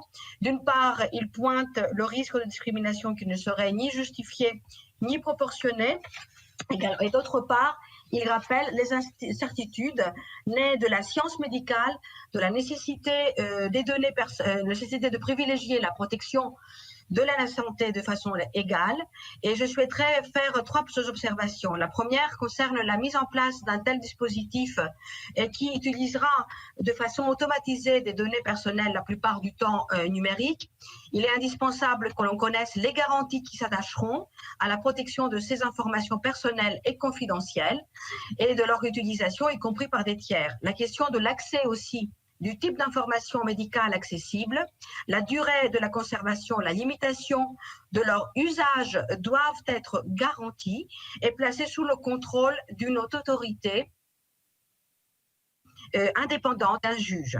Parallèlement, la lutte contre les discriminations passe aussi par les garanties apportées à ceux qui ont l'accès aux techniques apportant la preuve d'une non-contagiosité, d'une guérison ou encore d'une protection vaccinale soit égale pour toutes et tous. Cela veut dire clairement que l'accès au dépistage et au vaccin doit être gratuit ou ouvert à toutes et à tous et que d'une façon générale, l'égalité d'accès doit être la pierre angulaire d'un tel dispositif. Enfin, il n'est guère envisageable de le réserver aux seules personnes vaccinées, ne donner de droit qu'à celles-ci et qu'il faudrait justement à rendre la vaccination obligatoire. Évidemment, il est encouragé aux celles-ci à informer ses bienfaits réels et ses incertitudes exceptionnelles, mais la rendre obligatoire poserait la question des sanctions qui iraient avec et de la sorte de leur proportionnalité. Alors, la définition de garantie stricte limitant l'objet de ce pass, les informations détenues, l'accès par des tiers et le temps de conservation des données sont mieux que n'importe quelle autre mesure de nature à garantir le strict usage et limiter ainsi les dangers pour nos libertés. Voilà ce que je voulais partager au nom de mon groupe socialiste et je vous remercie de votre attention. Thank you. I now call Mr. Yuri Kamilchuk from Ukraine, and after him will be Ms. Yufereva-Skuratovsky Maria from Estonia. Please, Mr. Yuri. Thank you. Dear Mr. Chairman, dear colleagues, first of all, let me extend my congratulations to all rapporteurs and also to our other colleagues who contributed to the very impressive work on this report. So in some countries of the Council of Europe, they are discussing the introduction of immunity passports with the note that a person is not contagious. You need to be very careful with this phenomenon. The maintenance and use of immunity passports will not help governments solve a problem that, among other things, has a serious ethical side that needs to be scrutinized. To resolve this issue, an operational testing system with reliability that excludes any error is needed, as well as uniform rules for all countries. Given that the role of vaccines in reducing transmission has not yet been established and the availability of vaccines is currently extremely limited, World Health Organization has already recommended that countries not require COVID certificates from arrivals. The use of COVID passports to renew the enjoyment of certain rights or freedoms by partially lifting restriction is fraught with legal and human rights complications and, above all, depends on a high degree of confidence in the medical risks. The possible use of vaccination certificates as well as immunization data for purposes other than strictly medical, for example, to give individuals exclusive access to rights, services or public places, raises numerous human rights questions. It should be considered with the utmost caution. Indeed, such use could prevent the enjoyment of certain fundamental rights by individuals or even by a large part of the population who would not hold such a certificate or could not justify immunization. In addition to the risk of discrimination in relation to the right to freedom of movement, this exclusive access approach could have consequences for the enjoyment of the fundamental rights and freedoms. At the same time, COVID passports will allow organizations in the tourism sector to return to normal operations, which will be critical for the recovery of the global economy. We all understand that most of the countries in Europe, those income is heavily dependent on tourism, have advocated the introduction of COVID passports in order to launch international tourism as soon as possible. That is why we should find a reasonable balance. It is necessary to ensure that measures such as COVID passports, which exempt their holders from certain restrictions on protected rights and freedoms, are applied in such a way as to avoid discrimination and violation of the rights of persons who are not yet vaccinated or cannot be vaccinated because of health restrictions. Thank you for your attention. Thank you. I now call Ms. Maria Yufereva-Skuratovsky from Estonia, and after her will be speaking Mr. Per Lopez. Please, Ms. Maria. Honorable President, colleagues, Rapporteur. Although numerous European countries have introduced COVID passport systems, including my own home country, Estonia, this system should not be used to limit our everyday actions and thus deepen inequality and discrimination in our societies. As Israel did in February this year, a number of countries have followed by creating COVID passport apps that show whether an individual has been vaccinated against COVID-19, has recovered from COVID-19, and or has tested negative for infection. In less than 3 months after coming into effect, the Israeli COVID vaccination certification system was abolished on June 1st, along with almost all the remaining COVID-19 restrictions in public places. And I think this is what we should aim for, to use the certificates for as long as it's necessary, but not a moment longer. I'm extremely glad that the digital green certificate I talked about in April will go live in July, but there is more improvements needed before we can think of it as a success story. What we still need is cooperation between public authorities and public and private enterprises to ensure good practices that are understood by all sides, especially people whom the services are intended for, and to provide certain common understanding of how to operate in these turbulent conditions. I am mostly speaking about the current situation concerning airlines that have yet to harmonize the conditions of air travel. While some companies accept the COVID passport as a certificate of safety, some others require extra tests before boarding the plane, without taking into account what the requirements in the destination country are. Dear colleagues, I would like to remind you that this is after you had been either vaccinated, tested, or recovered from COVID. You needed to prove your own safety yet again before entering these same premises. And it didn't matter whether you did or did not have an app to prove your previous actions. We should support fast proceedings and the implementation of a digital certificate of vaccination in order to return to normality. However, in the same way, we must ensure that the basic freedoms of citizens and human rights are not violated because of insufficient access to vaccination. To conclude, I would like to remind you that our societies are not and should not be built on discrimination in the context of having access to certain services and health care. The COVID passport is indeed necessary at the moment, but we should monitor with utmost care that we do not cross the necessity line. I would like to take this opportunity to thank the rapporteur for raising such an important topic. Thank you for attention. Thank you. And now I call Mr. Per Lopez from Andorra, and after him will be speaking Mr. Alain Million from France. Please. Gracias.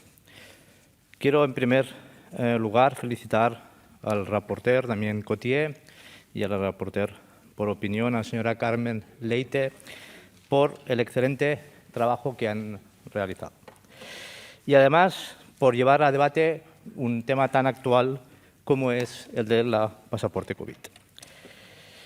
Estamos de nuevo, una vez más, delante del difícil equilibrio entre proteger la salud, proteger los derechos de los ciudadanos y a la vez fomentar o promover una necesaria movilidad. Una movilidad que es necesaria para la salud económica, pero también es necesaria, diría, para la salud personal. Todos necesitamos poder recuperar tantas y tantas cosas que no han sido posibles en los meses anteriores. Por tanto, solo puede que celebrarse la llegada de una medida que, a mi entender, da seguridad. Da seguridad y que va justamente en la línea de los aspectos que comentaba. Facilita la movilidad, refuerza la protección, porque refuerza la vacunación, refuerza los test y a la vez se hace de forma compatible con los derechos fundamentales, que es siempre objeto de defensa por parte del Consejo de Europa. Finalmente, quiero acabar mi intervención con un recordatorio habitual proveniente de un país pequeño como es el mío, Andorra, y es a tener en cuenta aquellos territorios que, siendo interiores de la Unión Europea, no somos países miembros de la Unión. Por tanto, daré soporte al report y agradezco de nuevo y celebro el buen trabajo realizado por los dos reporteros. Thank you. I call Mr. Alain Million from France, and after him will be speaking Mr. Vladimir Krugli. Please, Mr. Alain. Oui, Monsieur le Président, mes chers collègues, tout d'abord, je voudrais remercier notre collègue rapporteur Damien Cotier pour la qualité de son rapport sur les passes Covid, qui met en lumière les différents aspects juridiques de cette question. Pour ma part, je voudrais faire quelques remarques sur le plan sanitaire.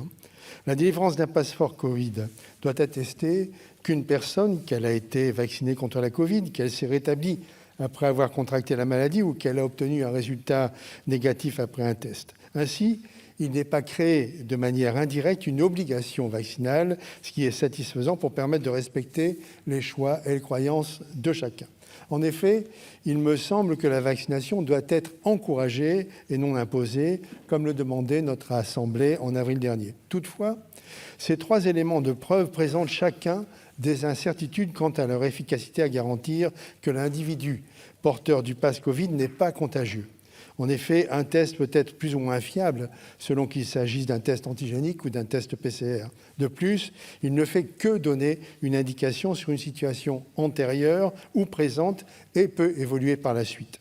En revanche, les études scientifiques semblent indiquer que la vaccination réduit significativement la probabilité de transmission, même si pour le moment ces études n'ont pas été réalisées sur une population suffisamment importante pour garantir la fiabilité de ces conclusions. La transmission du virus par les personnes vaccinées doit donc faire l'objet d'études scientifiques approfondies pour définir précisément dans quelle mesure cette transmission est diminuée. Les études devront aussi préciser pendant combien de temps la capacité à transmettre le virus est diminuée. Les mêmes études devront être menées avec des personnes rétablies à la suite d'une infection par le virus et pour lesquelles les incertitudes relatives à leur contagiosité en cas d'infection sont identiques. Les conclusions de ces différentes études sont essentielles pour confirmer l'utilité des passeports, certificats Covid, délivrés aux personnes. Je veux ainsi appuyer l'appel de notre rapporteur à tenir compte des derniers éléments probants sur le plan sanitaire et des avis d'experts dans la mise en œuvre de ces passeports ou certificats. On comprend bien alors que les passes Covid ne garantissent pas un risque zéro. Ils forment une mesure raisonnable permettant de renforcer la sécurité sanitaire dans un contexte où la vie économique et sociale peut et doit reprendre. Dès lors, les mesures de distanciation sociale, le port du masque et les mesures d'hygiène élémentaires, comme le lavage des mains, restent d'actualité et doivent être rappelées pour éviter un relâchement. Rappelons par ailleurs que ces mesures de distanciation ont permis d'éviter cette année les gastro-entérites, les bronchiolites chez l'enfant et même la grippe. La mise en place de ces dispositifs de passe Covid doit être décidée sur la base de fondements juridiques clairs et proportionnés pour une période donnée et non de manière permanente en mettant en balance les libertés qu'ils offrent et les discriminations qu'ils peuvent créer. Je vous remercie. Thank you. I now call Mr. Vladimir Krugli from Russian Federation, who will be speaking online, and after him will be Madame Nicole from France. Please, Mr. Vladimir. Уважаемый господин председатель, уважаемые коллеги, я хотел бы присоединиться к словам благодарности докладчикам за проделанную работу, за точные и выверенные формулировки резолюции. И мы готовы ее поддержать. Но при этом, пока мы обсуждаем эти вопросы, саммит Европейского Союза в Брюсселе уже одобрил создание ковид-паспорта как документа, позволяющего свободно перемещаться в пределах Евросоюза без необходимости проходить тестирование при въезде в страну и отбывать положенные 2 недели на карантине. И, по сути, разделяющий людей в зависимости от факта прививки. Ковид-паспорт получают граждане, привитые одним из 4 одобренных Европейским медицинским агентством вакцинным препаратом. Сертификаты, но уже другого формата, выдаются тем, кто сделал ПЦР-тест с отрицательным результатом, тем, кто переболел и имеет этому официальное подтверждение. Постановление о введении ковид-паспортов вступит в силу 1 июля, это будет уже совсем скоро, и будет постепенно вводиться во всех странах в течение 6 недель. На данный момент признаны препараты, разработанные компаниями BioNTech, Pfizer, Moderna, Oxford, AstraZeneca, теперь это называется Vaxzevria, и Johnson & Johnson. Российская вакцина «Спутник Ви» до сих пор проходит процедуру одобрения Европейским медицинским агентством для включения в список лекарственных препаратов для использования в условиях чрезвычайной ситуации. Хотя заявка на регистрацию вакцины в ЕС была подана еще 29 января 2021 года. При этом вакцина «Спутник Ви» уже одобрена в 67 странах с общим населением более 3,5 миллиардов человек. Эффективность вакцины составила более 97% по результатам анализа данных около 4 миллионов вакцинированных. По состоянию на май 2021 года более 20 миллионов людей получили укол первым компонентом вакцины. При этом не зафиксировано случаев тромбоза синусов твердой мозговой оболочки. Европейское агентство по лекарственным средствам во время исследования российской вакцины «Спутник Ви» не выявило критических замечаний ни по производственной, ни по клинической части. Отмечу, что страны Евросоюза имеют право самостоятельно признавать вакцины, в том числе российскую «Спутник Ви», и выдавать сертификаты людям, привитым такими вакцинами. И эту возможность уже используют несколько стран. Однако сертификаты имеют ограниченное применение. Ситуация изменится лишь после того, как Европейское медицинское агентство признает вакцину пригодной для использования на всей территории Евросоюза. Я понимаю, что Европейское медицинское агентство – это независимая организация, и все же хочу с трибуны парламентской ассамблеи обратиться с призывом как можно быстрого решения об одобрении российской вакцины. Это позволит ликвидировать дискриминацию по въезду в страны Евросоюза для граждан Российской Федерации и других стран, привитой вакциной «Спутник Ви». Благодарю за внимание. Thank you. And now I call Madam Nicole from France, and after her will be Ms. Nigar ARPADARAI from Azerbaijan. Please, Ms. Nicole. Merci, Monsieur le Président. Monsieur le rapporteur, chers collègues, alors que la plupart des États européens ont décidé de recourir à des dispositifs de ce type et que l'Union européenne a adopté le certificat sanitaire européen qui va entrer en vigueur dans quelques jours, nous sommes aujourd'hui appelés à nous prononcer formellement sur l'enjeu de la protection des droits fondamentaux et sur les implications juridiques liées à la mise en place de ces certificats dits Covid. Tout comme la vaccination, ces certificats ou passeports sanitaires s'avèrent nécessaires pour pouvoir, sur la durée, maîtriser la circulation du virus.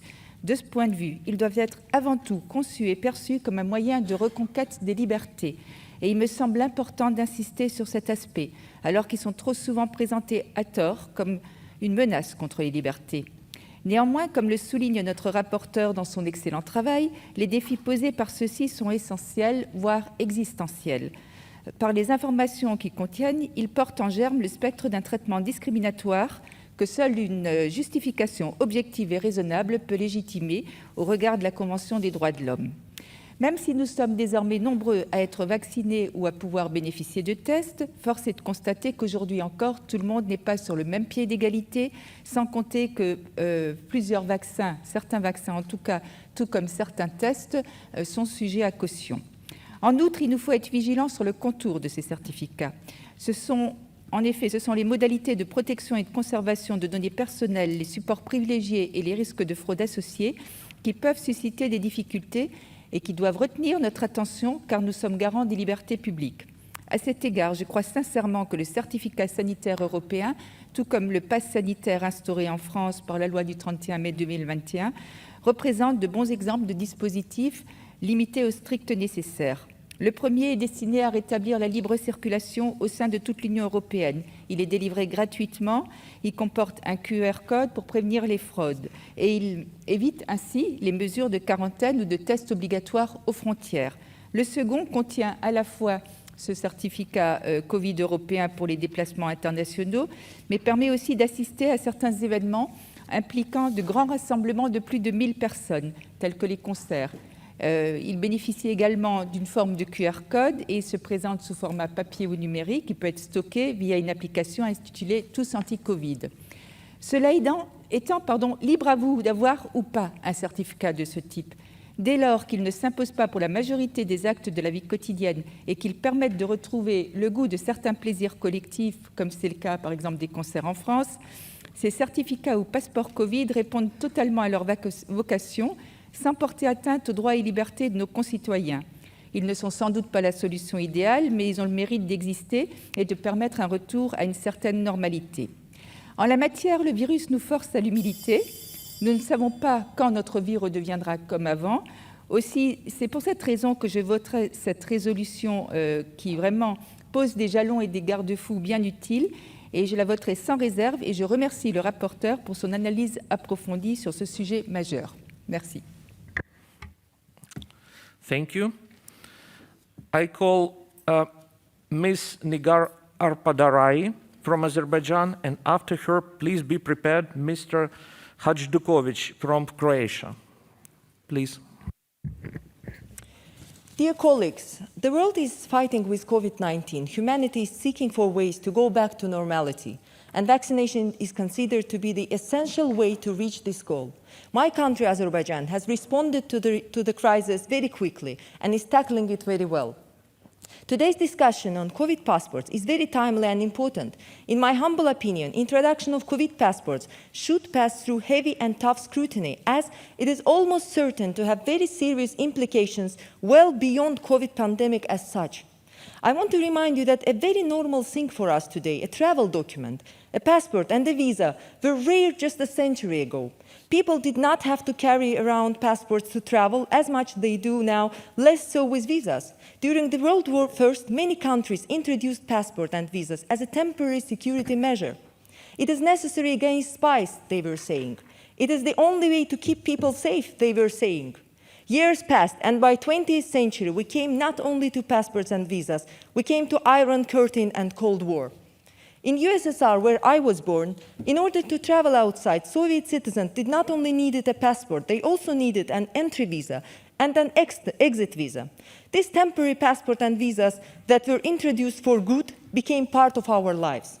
Now let's go back to COVID passports. These days, we hear too much from bureaucrats that COVID passports are necessary, unavoidable, and are meant for our safety only. I hear very little that they are temporary, and we should probably thank our bureaucrats for being relatively honest with us about it.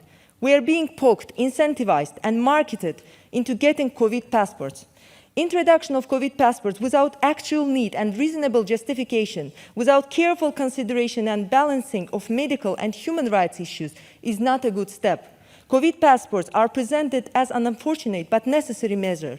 Do we have enough rational dialogue about it? Dear colleagues, we here in Council of Europe are not epidemiologists. We are not in a position to judge which measure is more efficient in terms of tackling epidemic.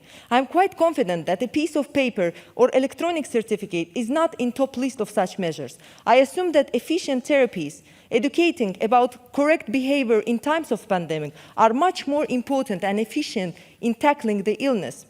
But yet we talk about COVID passports because they seem like a bureaucratically convenient tool. Just like visas and passports 100 years ago, which hardly stopped any spies and saboteurs, but curtailed rights of many people decades to come. COVID passes are issued based on the fact of vaccination, not on the fact of level of antibodies, which is the best scientific ground for measuring person's safety for people around. COVID passports definitely have downsides, and we still are to understand their upsides and in an open and honest discussion. Dear colleagues, we here in Council of Europe are parliamentarians, and we have to consider this issue through the angle of human rights. Thank you. I'm thanking the rapporteur. Thank you. And now I call Mr. Hajdukovic from Croatia, and after him will be Madame Laurence Trastur-Isnar. Please, Mr. Hajdukovic. Thank you, Mr. Chair. Allow me first to congratulate the rapporteur, Mr. Cotier, as well as the rapporteur for the opinion on tackling this very sensitive but important and current issue. Dear colleagues, we have all been affected and have suffered in a way because of this pandemic. I refer both to the countries and to the individuals. We have suffered economic, social, psychological, and health consequences. To alleviate some of those consequences, different countries have resorted to different means. Let me just remind you about the lockdowns, about the isolation measures, and so on, and restrictions we had to face in the last months and year. Some of the measures to alleviate those restrictions we have is COVID pass. But let me tell you, if we want to make them effective, and if we want them to serve their intended purpose, they need to be standardized and to be mutually recognized. For example, the European Union is doing a good job, but the COVID passes of the EU are not recognizable in all the other countries, including this very continent and including the member states of the Council of Europe. This should be rectified. I think we should work together on resolving these issues rather than letting countries, both members of the EU and outside the EU, tackle this question bilaterally. This is inefficient and will not be implemented in time. I'm especially proud that my country, Croatia, has started implementing COVID passes and recognizing them at the border crossings a month before the EU set date, which is 1st of July. We have started at the beginning of June. So you can enter Croatia with a valid COVID pass. When it comes to the human rights issues connected to the COVID passes, I would deem them acceptable if we have 3 requirements met. The first one is the temporary nature of the passes. They must not become something ordinary and without a time limit to its implementation. The second is protection of personal data that is gathered, of course, which other colleagues have also underlined. And the third is availability of alternatives. So some people, for some reasons, don't want to get vaccinated or can't get vaccinated. In this respect, tests, certificates that they have recovered from COVID must be available. And finally, dear colleagues, in hopes that these passes shall indeed soon belong to the history, I am ready to support this report as a step in the right direction. Thank you. Thank you. And now I call Madam Laurence Trastur-Isnard, and she will be followed by Madam Edith Estrella. Please, Madam Laurence.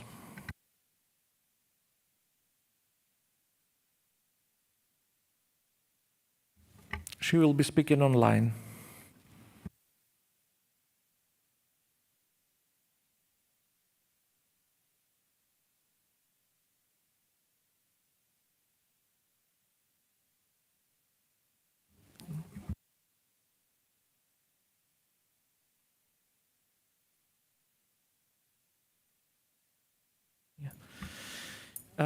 While Madam Laurence is trying to get connected, the floor goes to Madam Edith Estrella from Portugal, and she will be followed by Mr. Alexander Bashkin from Russian Federation. Please, Madam Edith. Merci, Monsieur le Président. Chers collègues, tout d'abord, je remercie le rapporteur, Monsieur Damien Cotier, et la rapporteure pour l'avis, Madame Carmen Light, pour leur travail. Le système de passeport Covid, qui permettrait la levée des restrictions pour les personnes qui ont été vaccinées, qui ont déjà été malades ou dont le test est négatif, c'est une mesure positive à mon avis. Nous avons tous besoin de reprendre une vie normale. Je suis donc favorable à un certificat comme celui que l'Union européenne vient de réglementer. Le certificat de l'Union européenne est gratuit, accessible à tous, sera disponible dans toutes les langues de l'Union, au format numérique ou papier. Il est sécurisé et comprend un code QR signé numériquement. Le certificat peut être utilisé dans tous les États membres de l'Union, ainsi qu'en Islande, au Liechtenstein et en Norvège. Des contacts sont également en cours avec la Suisse en vue de permettre son utilisation dans ce pays également.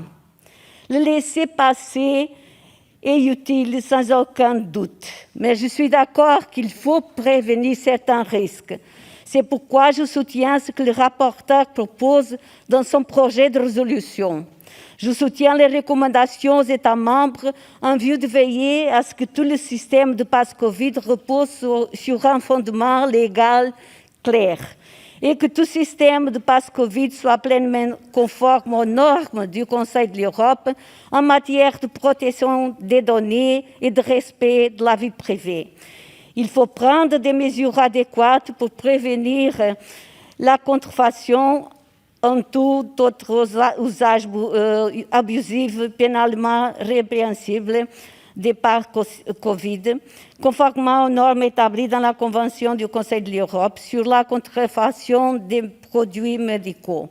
Et aussi que tout système de passe Covid soit strictement limité dans son application et sa durée aux besoins de l'urgence de santé publique de la Covid-19 et que l'infrastructure correspondante ne soit pas réaffectée à d'autres fins sans examen démocratique ni contrôle juridictionnel.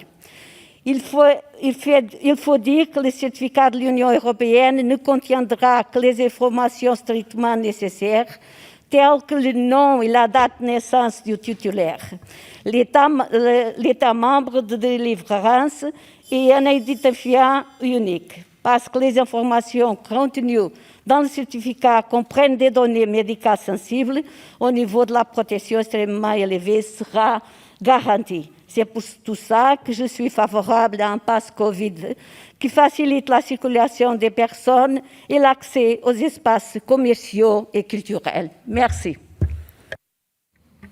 Thank you. I call Mr. Alexander Bashkin, who will join us online from Russian Federation, and he will be followed by Mr. Olivier Becht from France. Please, Mr. Alexander.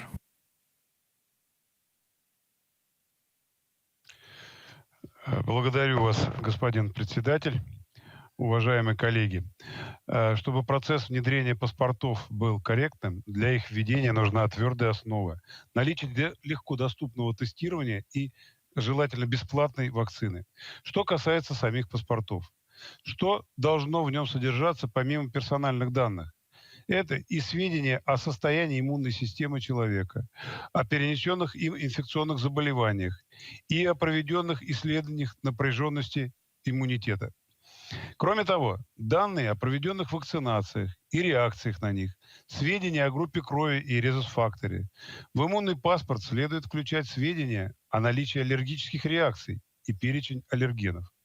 Тогда этот паспорт можно использовать не только для пересечения туристам границы, но и в любых других экстренных случаях. Или в обыденных случаях. Например, в ресторане при наличии пищевой аллергии, если человек не владеет, например, языком посещаемой страны, информация помогла бы избежать возникновения пищевой аллергии, включая смертельно опасный анафилактический шок. Такая информация окажется полезной и при оказании туристу экстренной помощи медицинской за границей. В России уже несколько лет существуют медицинские формы для граждан, которые являются некими аналогами иммунного паспорта и воплощают его идею. Это прививочная карта и прививочный сертификат. Они имеют равную силу.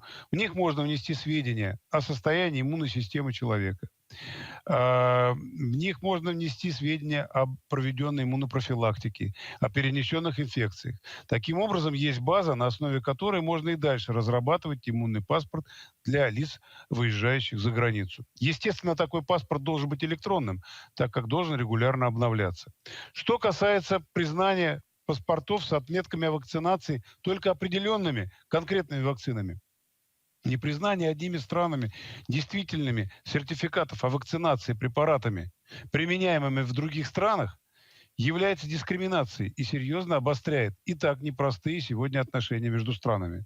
Например, в случае непризнания некоторыми европейскими странами сертификата о вакцинировании спутником ВИ, влекущие ограничения в пересечении гражданами границы, это может вызвать ответное непризнание сертификатов с отметками о вакцинации европейскими вакцинами. И не потому, что это плохие вакцины, а лишь исходя из дипломатического принципа взаимного симметричного ответа. Поэтому необходим единый универсальный документ, признаваемый всеми странами, как, например, дипломатический паспорт. В заключение хочу ответить на вопрос Андрея Хунка по спутнику. Российская сторона давно передала все необходимые документы и образцы и пригласила на предприятие. И отсутствие результата я могу объяснить только одной причиной. Она не медицинская, она политическая. Очень жаль, что для некоторых субъектов принятия решений политические убеждения до сих пор ценнее самого главного – жизни и здоровья людей. Спасибо за внимание. Thank you. Now we'll try to get in touch with Madame Laurence Trastur-Isnar, and she will be followed by Mr. Olivier Becht. Please. Bonjour, vous m'entendez? Merci, Monsieur le Président. Chers collègues, permettez-moi tout d'abord de féliciter notre collègue rapporteur, Monsieur Damien Cottier, pour son excellent rapport sur le pass de protection des droits fondamentaux et d'implication légale. Au cours de ces mois de pandémie, nos sociétés ont été mises à l'arrêt afin de lutter contre le terrible fléau de la Covid-19. De nombreux États ont fait le choix de mettre en place sous différentes formes un pass sanitaire qui aurait vocation à lutter contre la pandémie et permettre la levée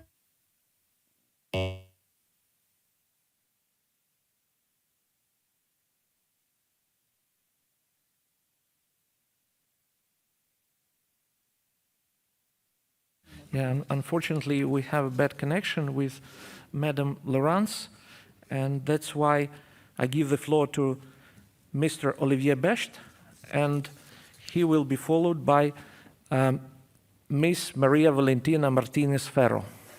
Please, Mr. Olivier.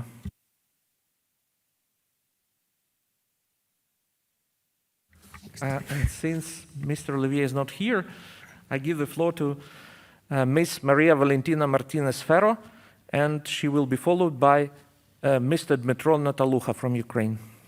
Please. Gracias, señor presidente. Lo primero de todo, quiero felicitar al ponente de este importante informe, así como también a la coponente de la opinión, a Carmen Leite, de la delegación española, por su excelente trabajo. Efectivamente, este es uno de los temas que llevamos todo este año enfrentándonos a él, la tensión entre los derechos fundamentales y las libertades fundamentales también. El COVID nos ha permitido, nos ha tocado para tener esta tensión, esta lucha permanente hecha de una manera cruel, que se ha llevado la vida de muchísimos europeos y muchísimos seres humanos durante este año. Creo que es muy importante y es necesario reconocer la importancia de establecer un sistema reconocido para que se pueda facilitar los viajes, para que podamos retornar a la normalidad, como hemos visto también en esta sesión del Consejo de Europa, en el que, gracias a la vacunación y gracias a ese sistema reconocido por todos del pasaporte, podemos celebrar de nuevo reuniones presenciales. Es necesario recuperar la normalidad. Países como España, en donde el porcentaje de turismo es importantísimo para nuestra economía, es importante que tengamos efectivamente un pase, un certificado, un sistema reconocido por todos para que volvamos cuanto antes a recuperar nuestras libertades y que los derechos de todos sean protegidos. Por eso creo que es muy importante lo que este informe recomienda y recomiendo a todos su aprobación también. Muchas gracias. Thank you. I call Mr. Dmytro Nataluha from Ukraine, and after him, Ms. Maryam Lakshki from Georgia. Please. Dear colleagues, dear Monsieur le Rapporteur, thank you very much for your tremendous work and for raising such a crucial issue, given the events of last 2 years, and is, of course, of utmost importance.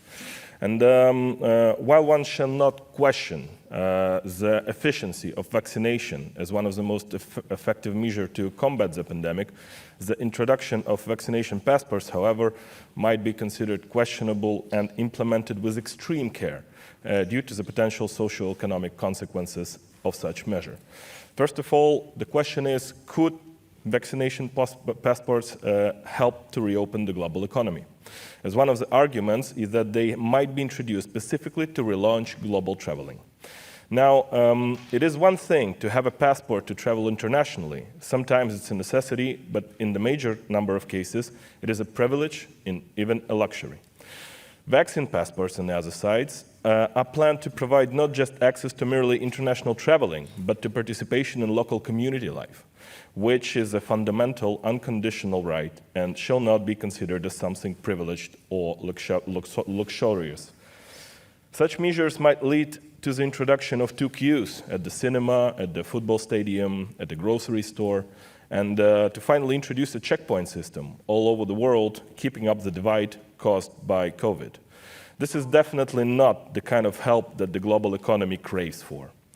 Vaccine passports pose also the risk to provide excessive policing power to an unscrupulous manager, a bouncer in a bar, or a security officer in a hospital, as the absence of such document might be the reason an individual is denied the access to general services, businesses, or jobs. And we shall be extremely careful not to create a tool for bullying, for discrimination, for potential corruption, as people might have medical reasons to avoid vaccination, being still obliged to have a COVID passport. Every community has already sacrificed a great lot to combat COVID over the past 2 years. So instead of putting further barriers and obstacles, one should search for a way to reunite the divided families, the divided countries, and divided regions. As we start to get the virus properly under control, we should start getting our freedoms back. And vaccine passports have the risk to take the world in the other direction. A direction that is divisive, effectively creating an underclass of people who are not vaccinated, many of whom won't be vaccinated for medical reasons or economical reasons, giving the emergence of such phenomenon as vaccine diplomacy in international relations. Hence, we should be extremely careful not to let the vaccine passports become a major infringement of civil rights. As much as we have to be vigilant not to create two-tier world of division, discrimination, or injustice, as this might be the first policy for decades that could see the segregation imposed throughout the world's population. With high levels of vaccination protecting the vulnerable and making transmission less likely, we should aim to return to normal life, not to put permanent restrictions in place. Thank you. Thank you. Now I call Ms. Mariam Lakshki from Georgia. She will be speaking online, and she will be followed by Mr. Paul Gavan from Ireland. Please, Ms. Mariam.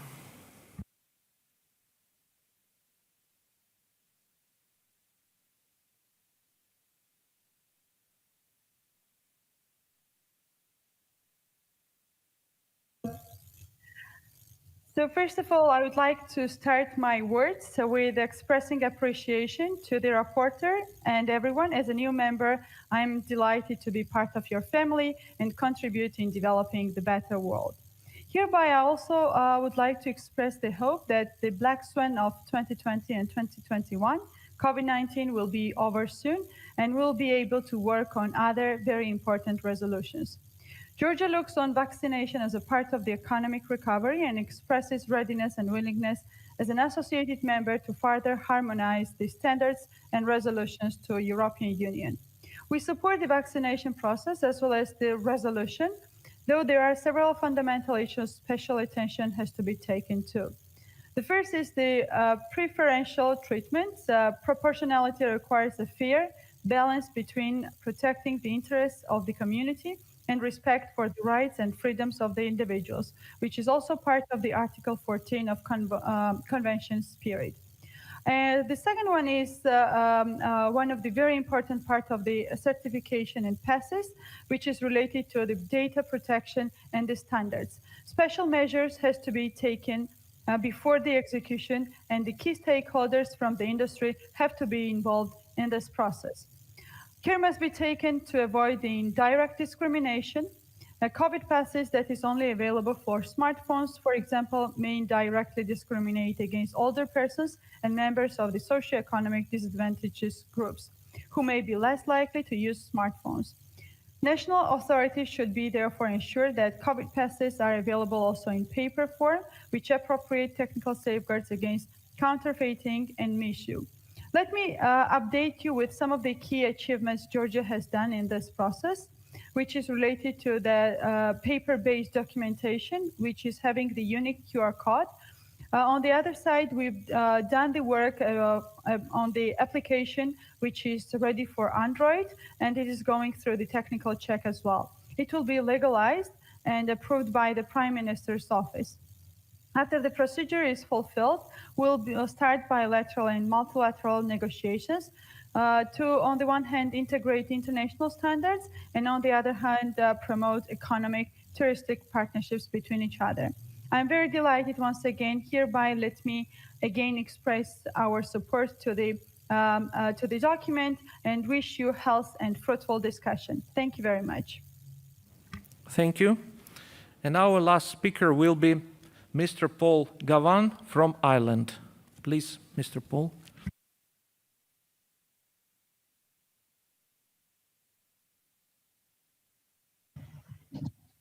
Good morning, and thank you again for the opportunity to speak on this important topic. I want to welcome this report, which highlights important issues with regard to the rollout of COVID passes or certificates.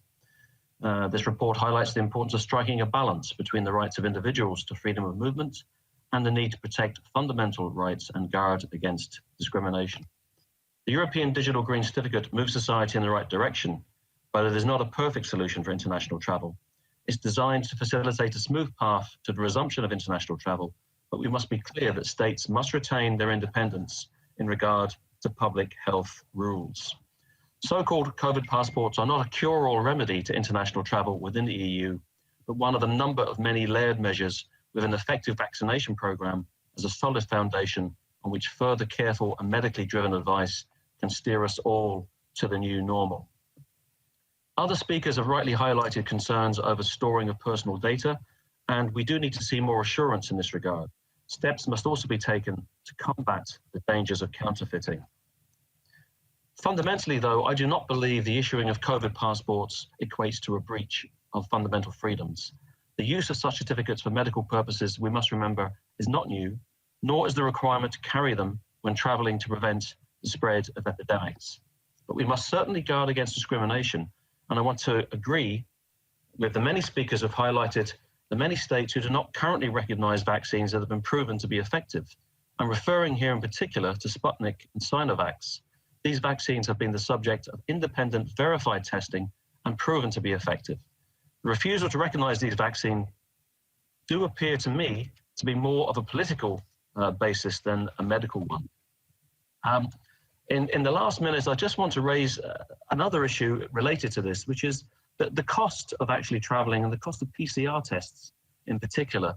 In many cases, COVID passports won't be enough to enable people to travel because the cost of testing, which is still required, is so exorbitant. Here in Ireland, it's typical to pay over €100 for a PCR test.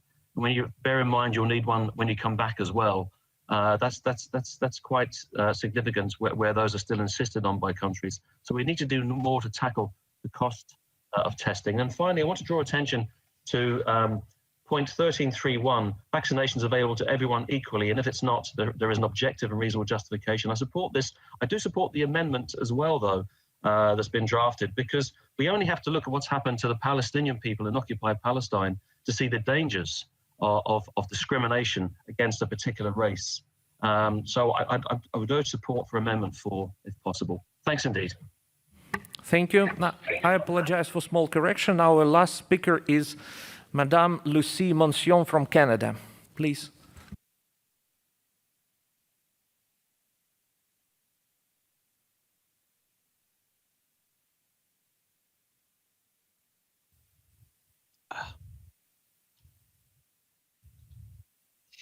Je vous remercie, Monsieur le Président, de me permettre de m'adresser à cette Assemblée.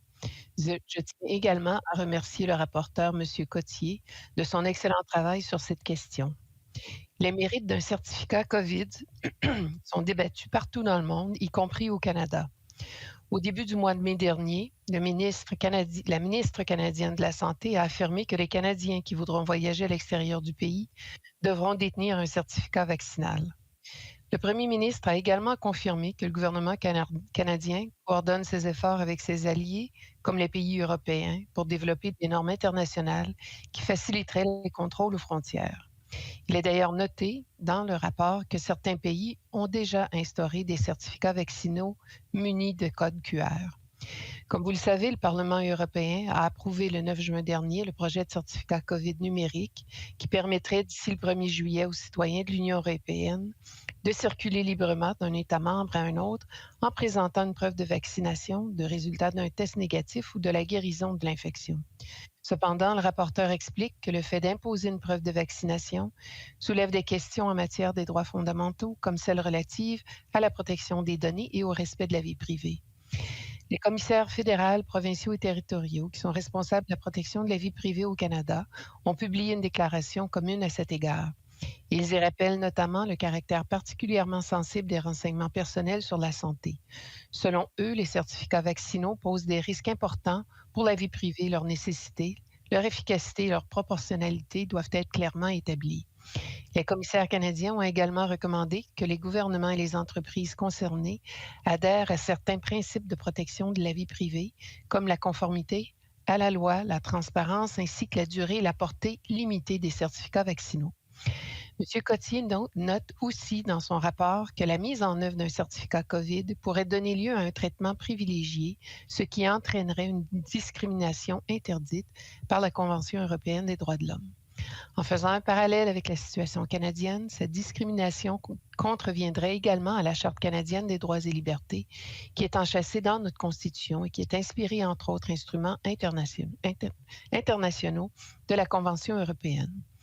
Pour conclure, alors que la pression pour lever les restrictions sanitaires semble irrésistible, nous avons la responsabilité de nous assurer que les inégalités socio-économiques exacerbées par la pandémie ne s'accompagnent pas d'une perte des droits fondamentaux. Je vous remercie.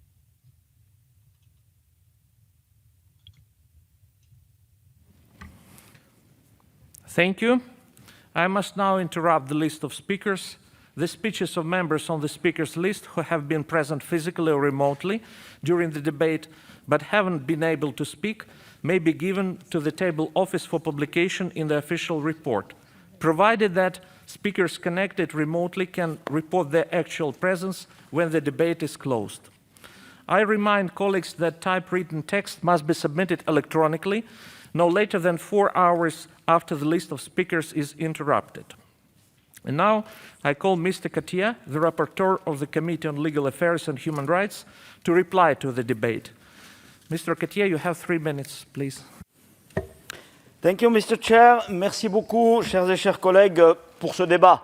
Il y a eu beaucoup de substances et vraiment beaucoup d'éléments extrêmement intéressants qui ont été amenés dans la discussion et qui, au fond, assez largement, et je vous en remercie aussi, confirment les orientations du rapport et du projet de résolution de la Commission, cet équilibre, cette recherche d'équilibre entre ce qui est d'un côté, je crois que c'est Madame Triss qui a eu ce terme, un auxiliaire du retour de nos libertés, ce certificat, mais de l'autre côté, et nombreux d'entre vous, vous l'avez évoqué, la lutte contre la discrimination, les mesures à prendre pour éviter la création de telles discriminations ou de sociétés à deux vitesses. Ce terme a été utilisé, ou de sociétés de deux classes, c'est le terme qui a été utilisé dans ce débat. Donc cet équilibre, cette recherche d'équilibre, je crois que c'est M. Gavan qui a utilisé ce terme, un des derniers orateurs, et cette recherche aussi de la proportionnalité dans les mesures.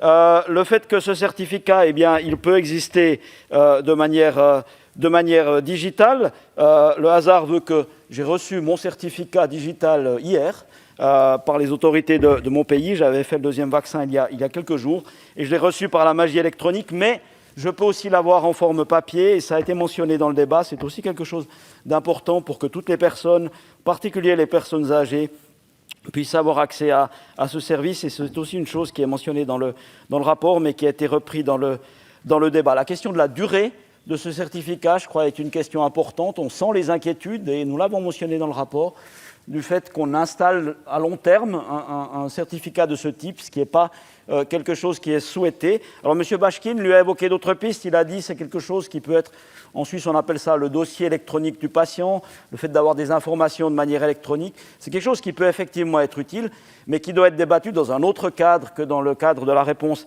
à la crise du Covid. Ça n'est pas une mesure d'urgence à prendre, ce sont des mesures de santé publique dont les États doivent discuter en réfléchissant bien aux questions de protection des données. Il faut écouter la science, nous n'avons pas toutes les preuves, je crois que c'est M.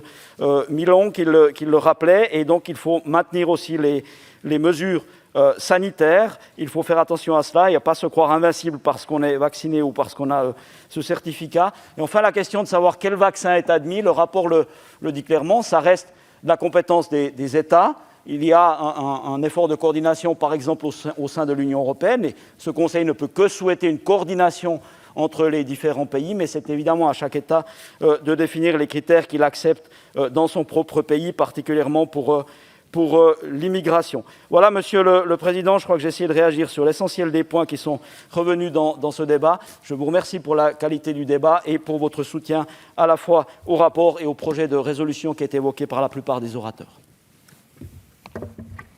Thank you. Does the chairperson of the committee wish to speak? Yes, Mr. President. Please. Thank you. I believe that this is exactly the type of issues which our Assembly should discuss. This is a fundamental problem. The need to respond to this challenge of the pandemic highlighted one of the major problems in the field of fundamental human rights our Assembly deals with. How far European societies are prepared to go in sacrificing their human rights and individual freedoms to defend other people, to protect lives and health of other people. And how far democracies can go in taking decisions to restrict individual freedoms and rights by law. And the third important aspect is how far modern democracies can go to coordinate and harmonize their decisions and to restrict their sovereignty in these areas. I believe that our rapporteur, today's rapporteur, Monsieur Cottier, has dealt with these very serious and important issues in a very diligently, seriously, and last but not least, very quickly. Because indeed, good advice, good recommendation is timely advice and recommendation. And we know that our Assembly is not always quick. And this is not our fault, because this is how this organization works, because for all of us it is a second mandate and it's very difficult for us to do something quickly. And today's report is a very good exception from these rules. And I would like, on behalf of the committee and personally as a chair, to express my gratitude to Monsieur Cottier, who has done really very good job within a very short time. And of course, our secretariat of the committee also has contributed a lot. And my thanks go also to the Secretariat and staff of the Parliamentary Assembly. So in the end, I call upon all members to support the draft recommendation and draft resolution. Thank you, Mr. President. Thank you. Dear colleagues, the debate is closed. The Committee on Legal Affairs and Human Rights has presented a draft resolution to which 5 amendments have been tabled. There is also an oral amendment. The amendments will be taken in the order in which they appear in the compendium. I remind you that speeches on amendments are limited to 1 minute. I ask parliamentarians participating remotely to ask for the floor only when they have to support their own amendment or wish to speak against an amendment. I understand that the chairperson of the Committee on Legal Affairs and Human Rights wishes to propose to the Assembly that amendments 1, 2, 3, and 5 to the draft resolution, which were unanimously approved by the committee, should be declared as agreed by the Assembly. Is that so, Mr. Celovic? Yes, exactly, Mr. President. Thank you. Does anyone object? If so, please ask for the floor by raising your hand in the hemicycle for those who are present, or via the remote system. Are there any objections? I cannot see any objections. As there is no objection, I declare that amendments 1, 2, 3, and 5 to the draft resolution have been agreed. I have received an oral amendment from the rapporteur, Mr. Cottier, which reads as follows. In paragraph 13.3.1, replace the words ability to pay with the words ability to pay or any other grounds that could give rise to unlawful discrimination. If the oral amendment is accepted, Amendment 4 will fall. The President may accept an oral amendment on the grounds of promoting clarity, accuracy, or conciliation, and if there is not opposition from 10 or more members to it, been debated. In my opinion, the oral amendment meets the criteria of Rule 34(7)(a). Does anybody object to the oral amendment being debated? If so, please ask for the floor by raising your hand in the hemicycle for those present or via the remote system. I remind the Assembly that the objection must be supported by at least 10 members. So, any? I cannot see objections. That is the case. We will therefore proceed to the next amendment. Yes.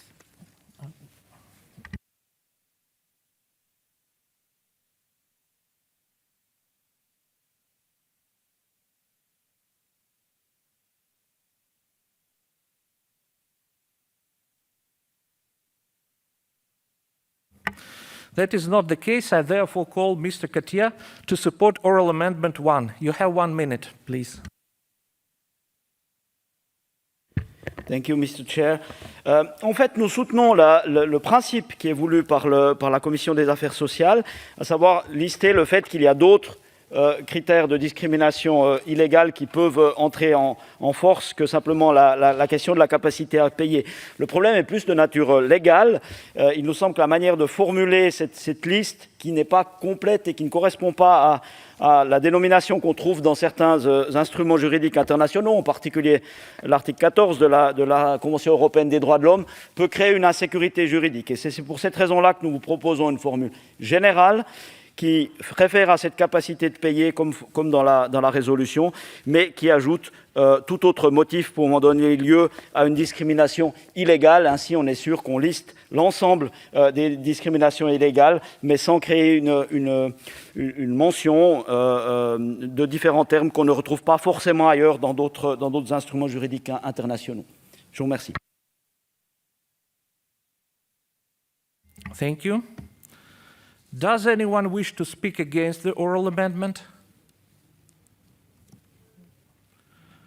No, and the committee is obviously in favor. I shall now put the oral amendment to the vote. Members present in the chamber should use the hemicycle voting system. Members participating remotely should vote using the remote voting system. The vote in the hemicycle and via remote voting system is now open.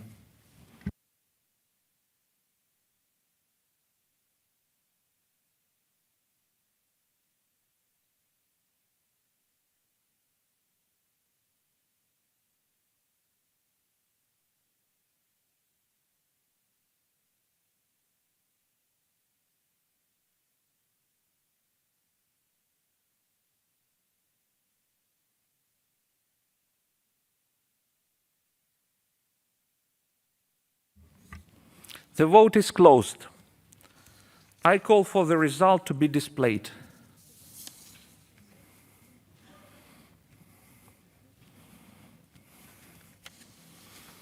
The oral amendment is agreed to.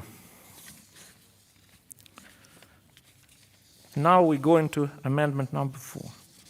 This was unanimous. Yeah.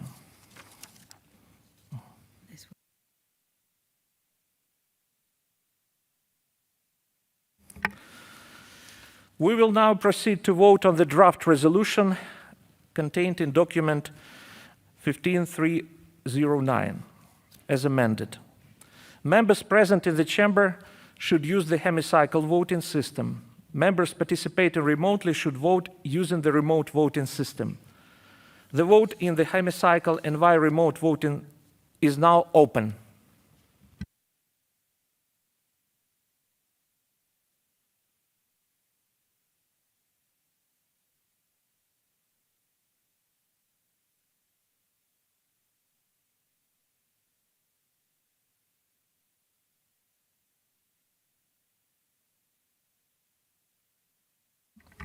The vote is closed.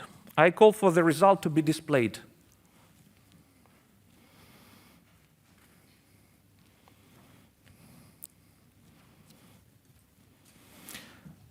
The draft resolution is adopted. I remind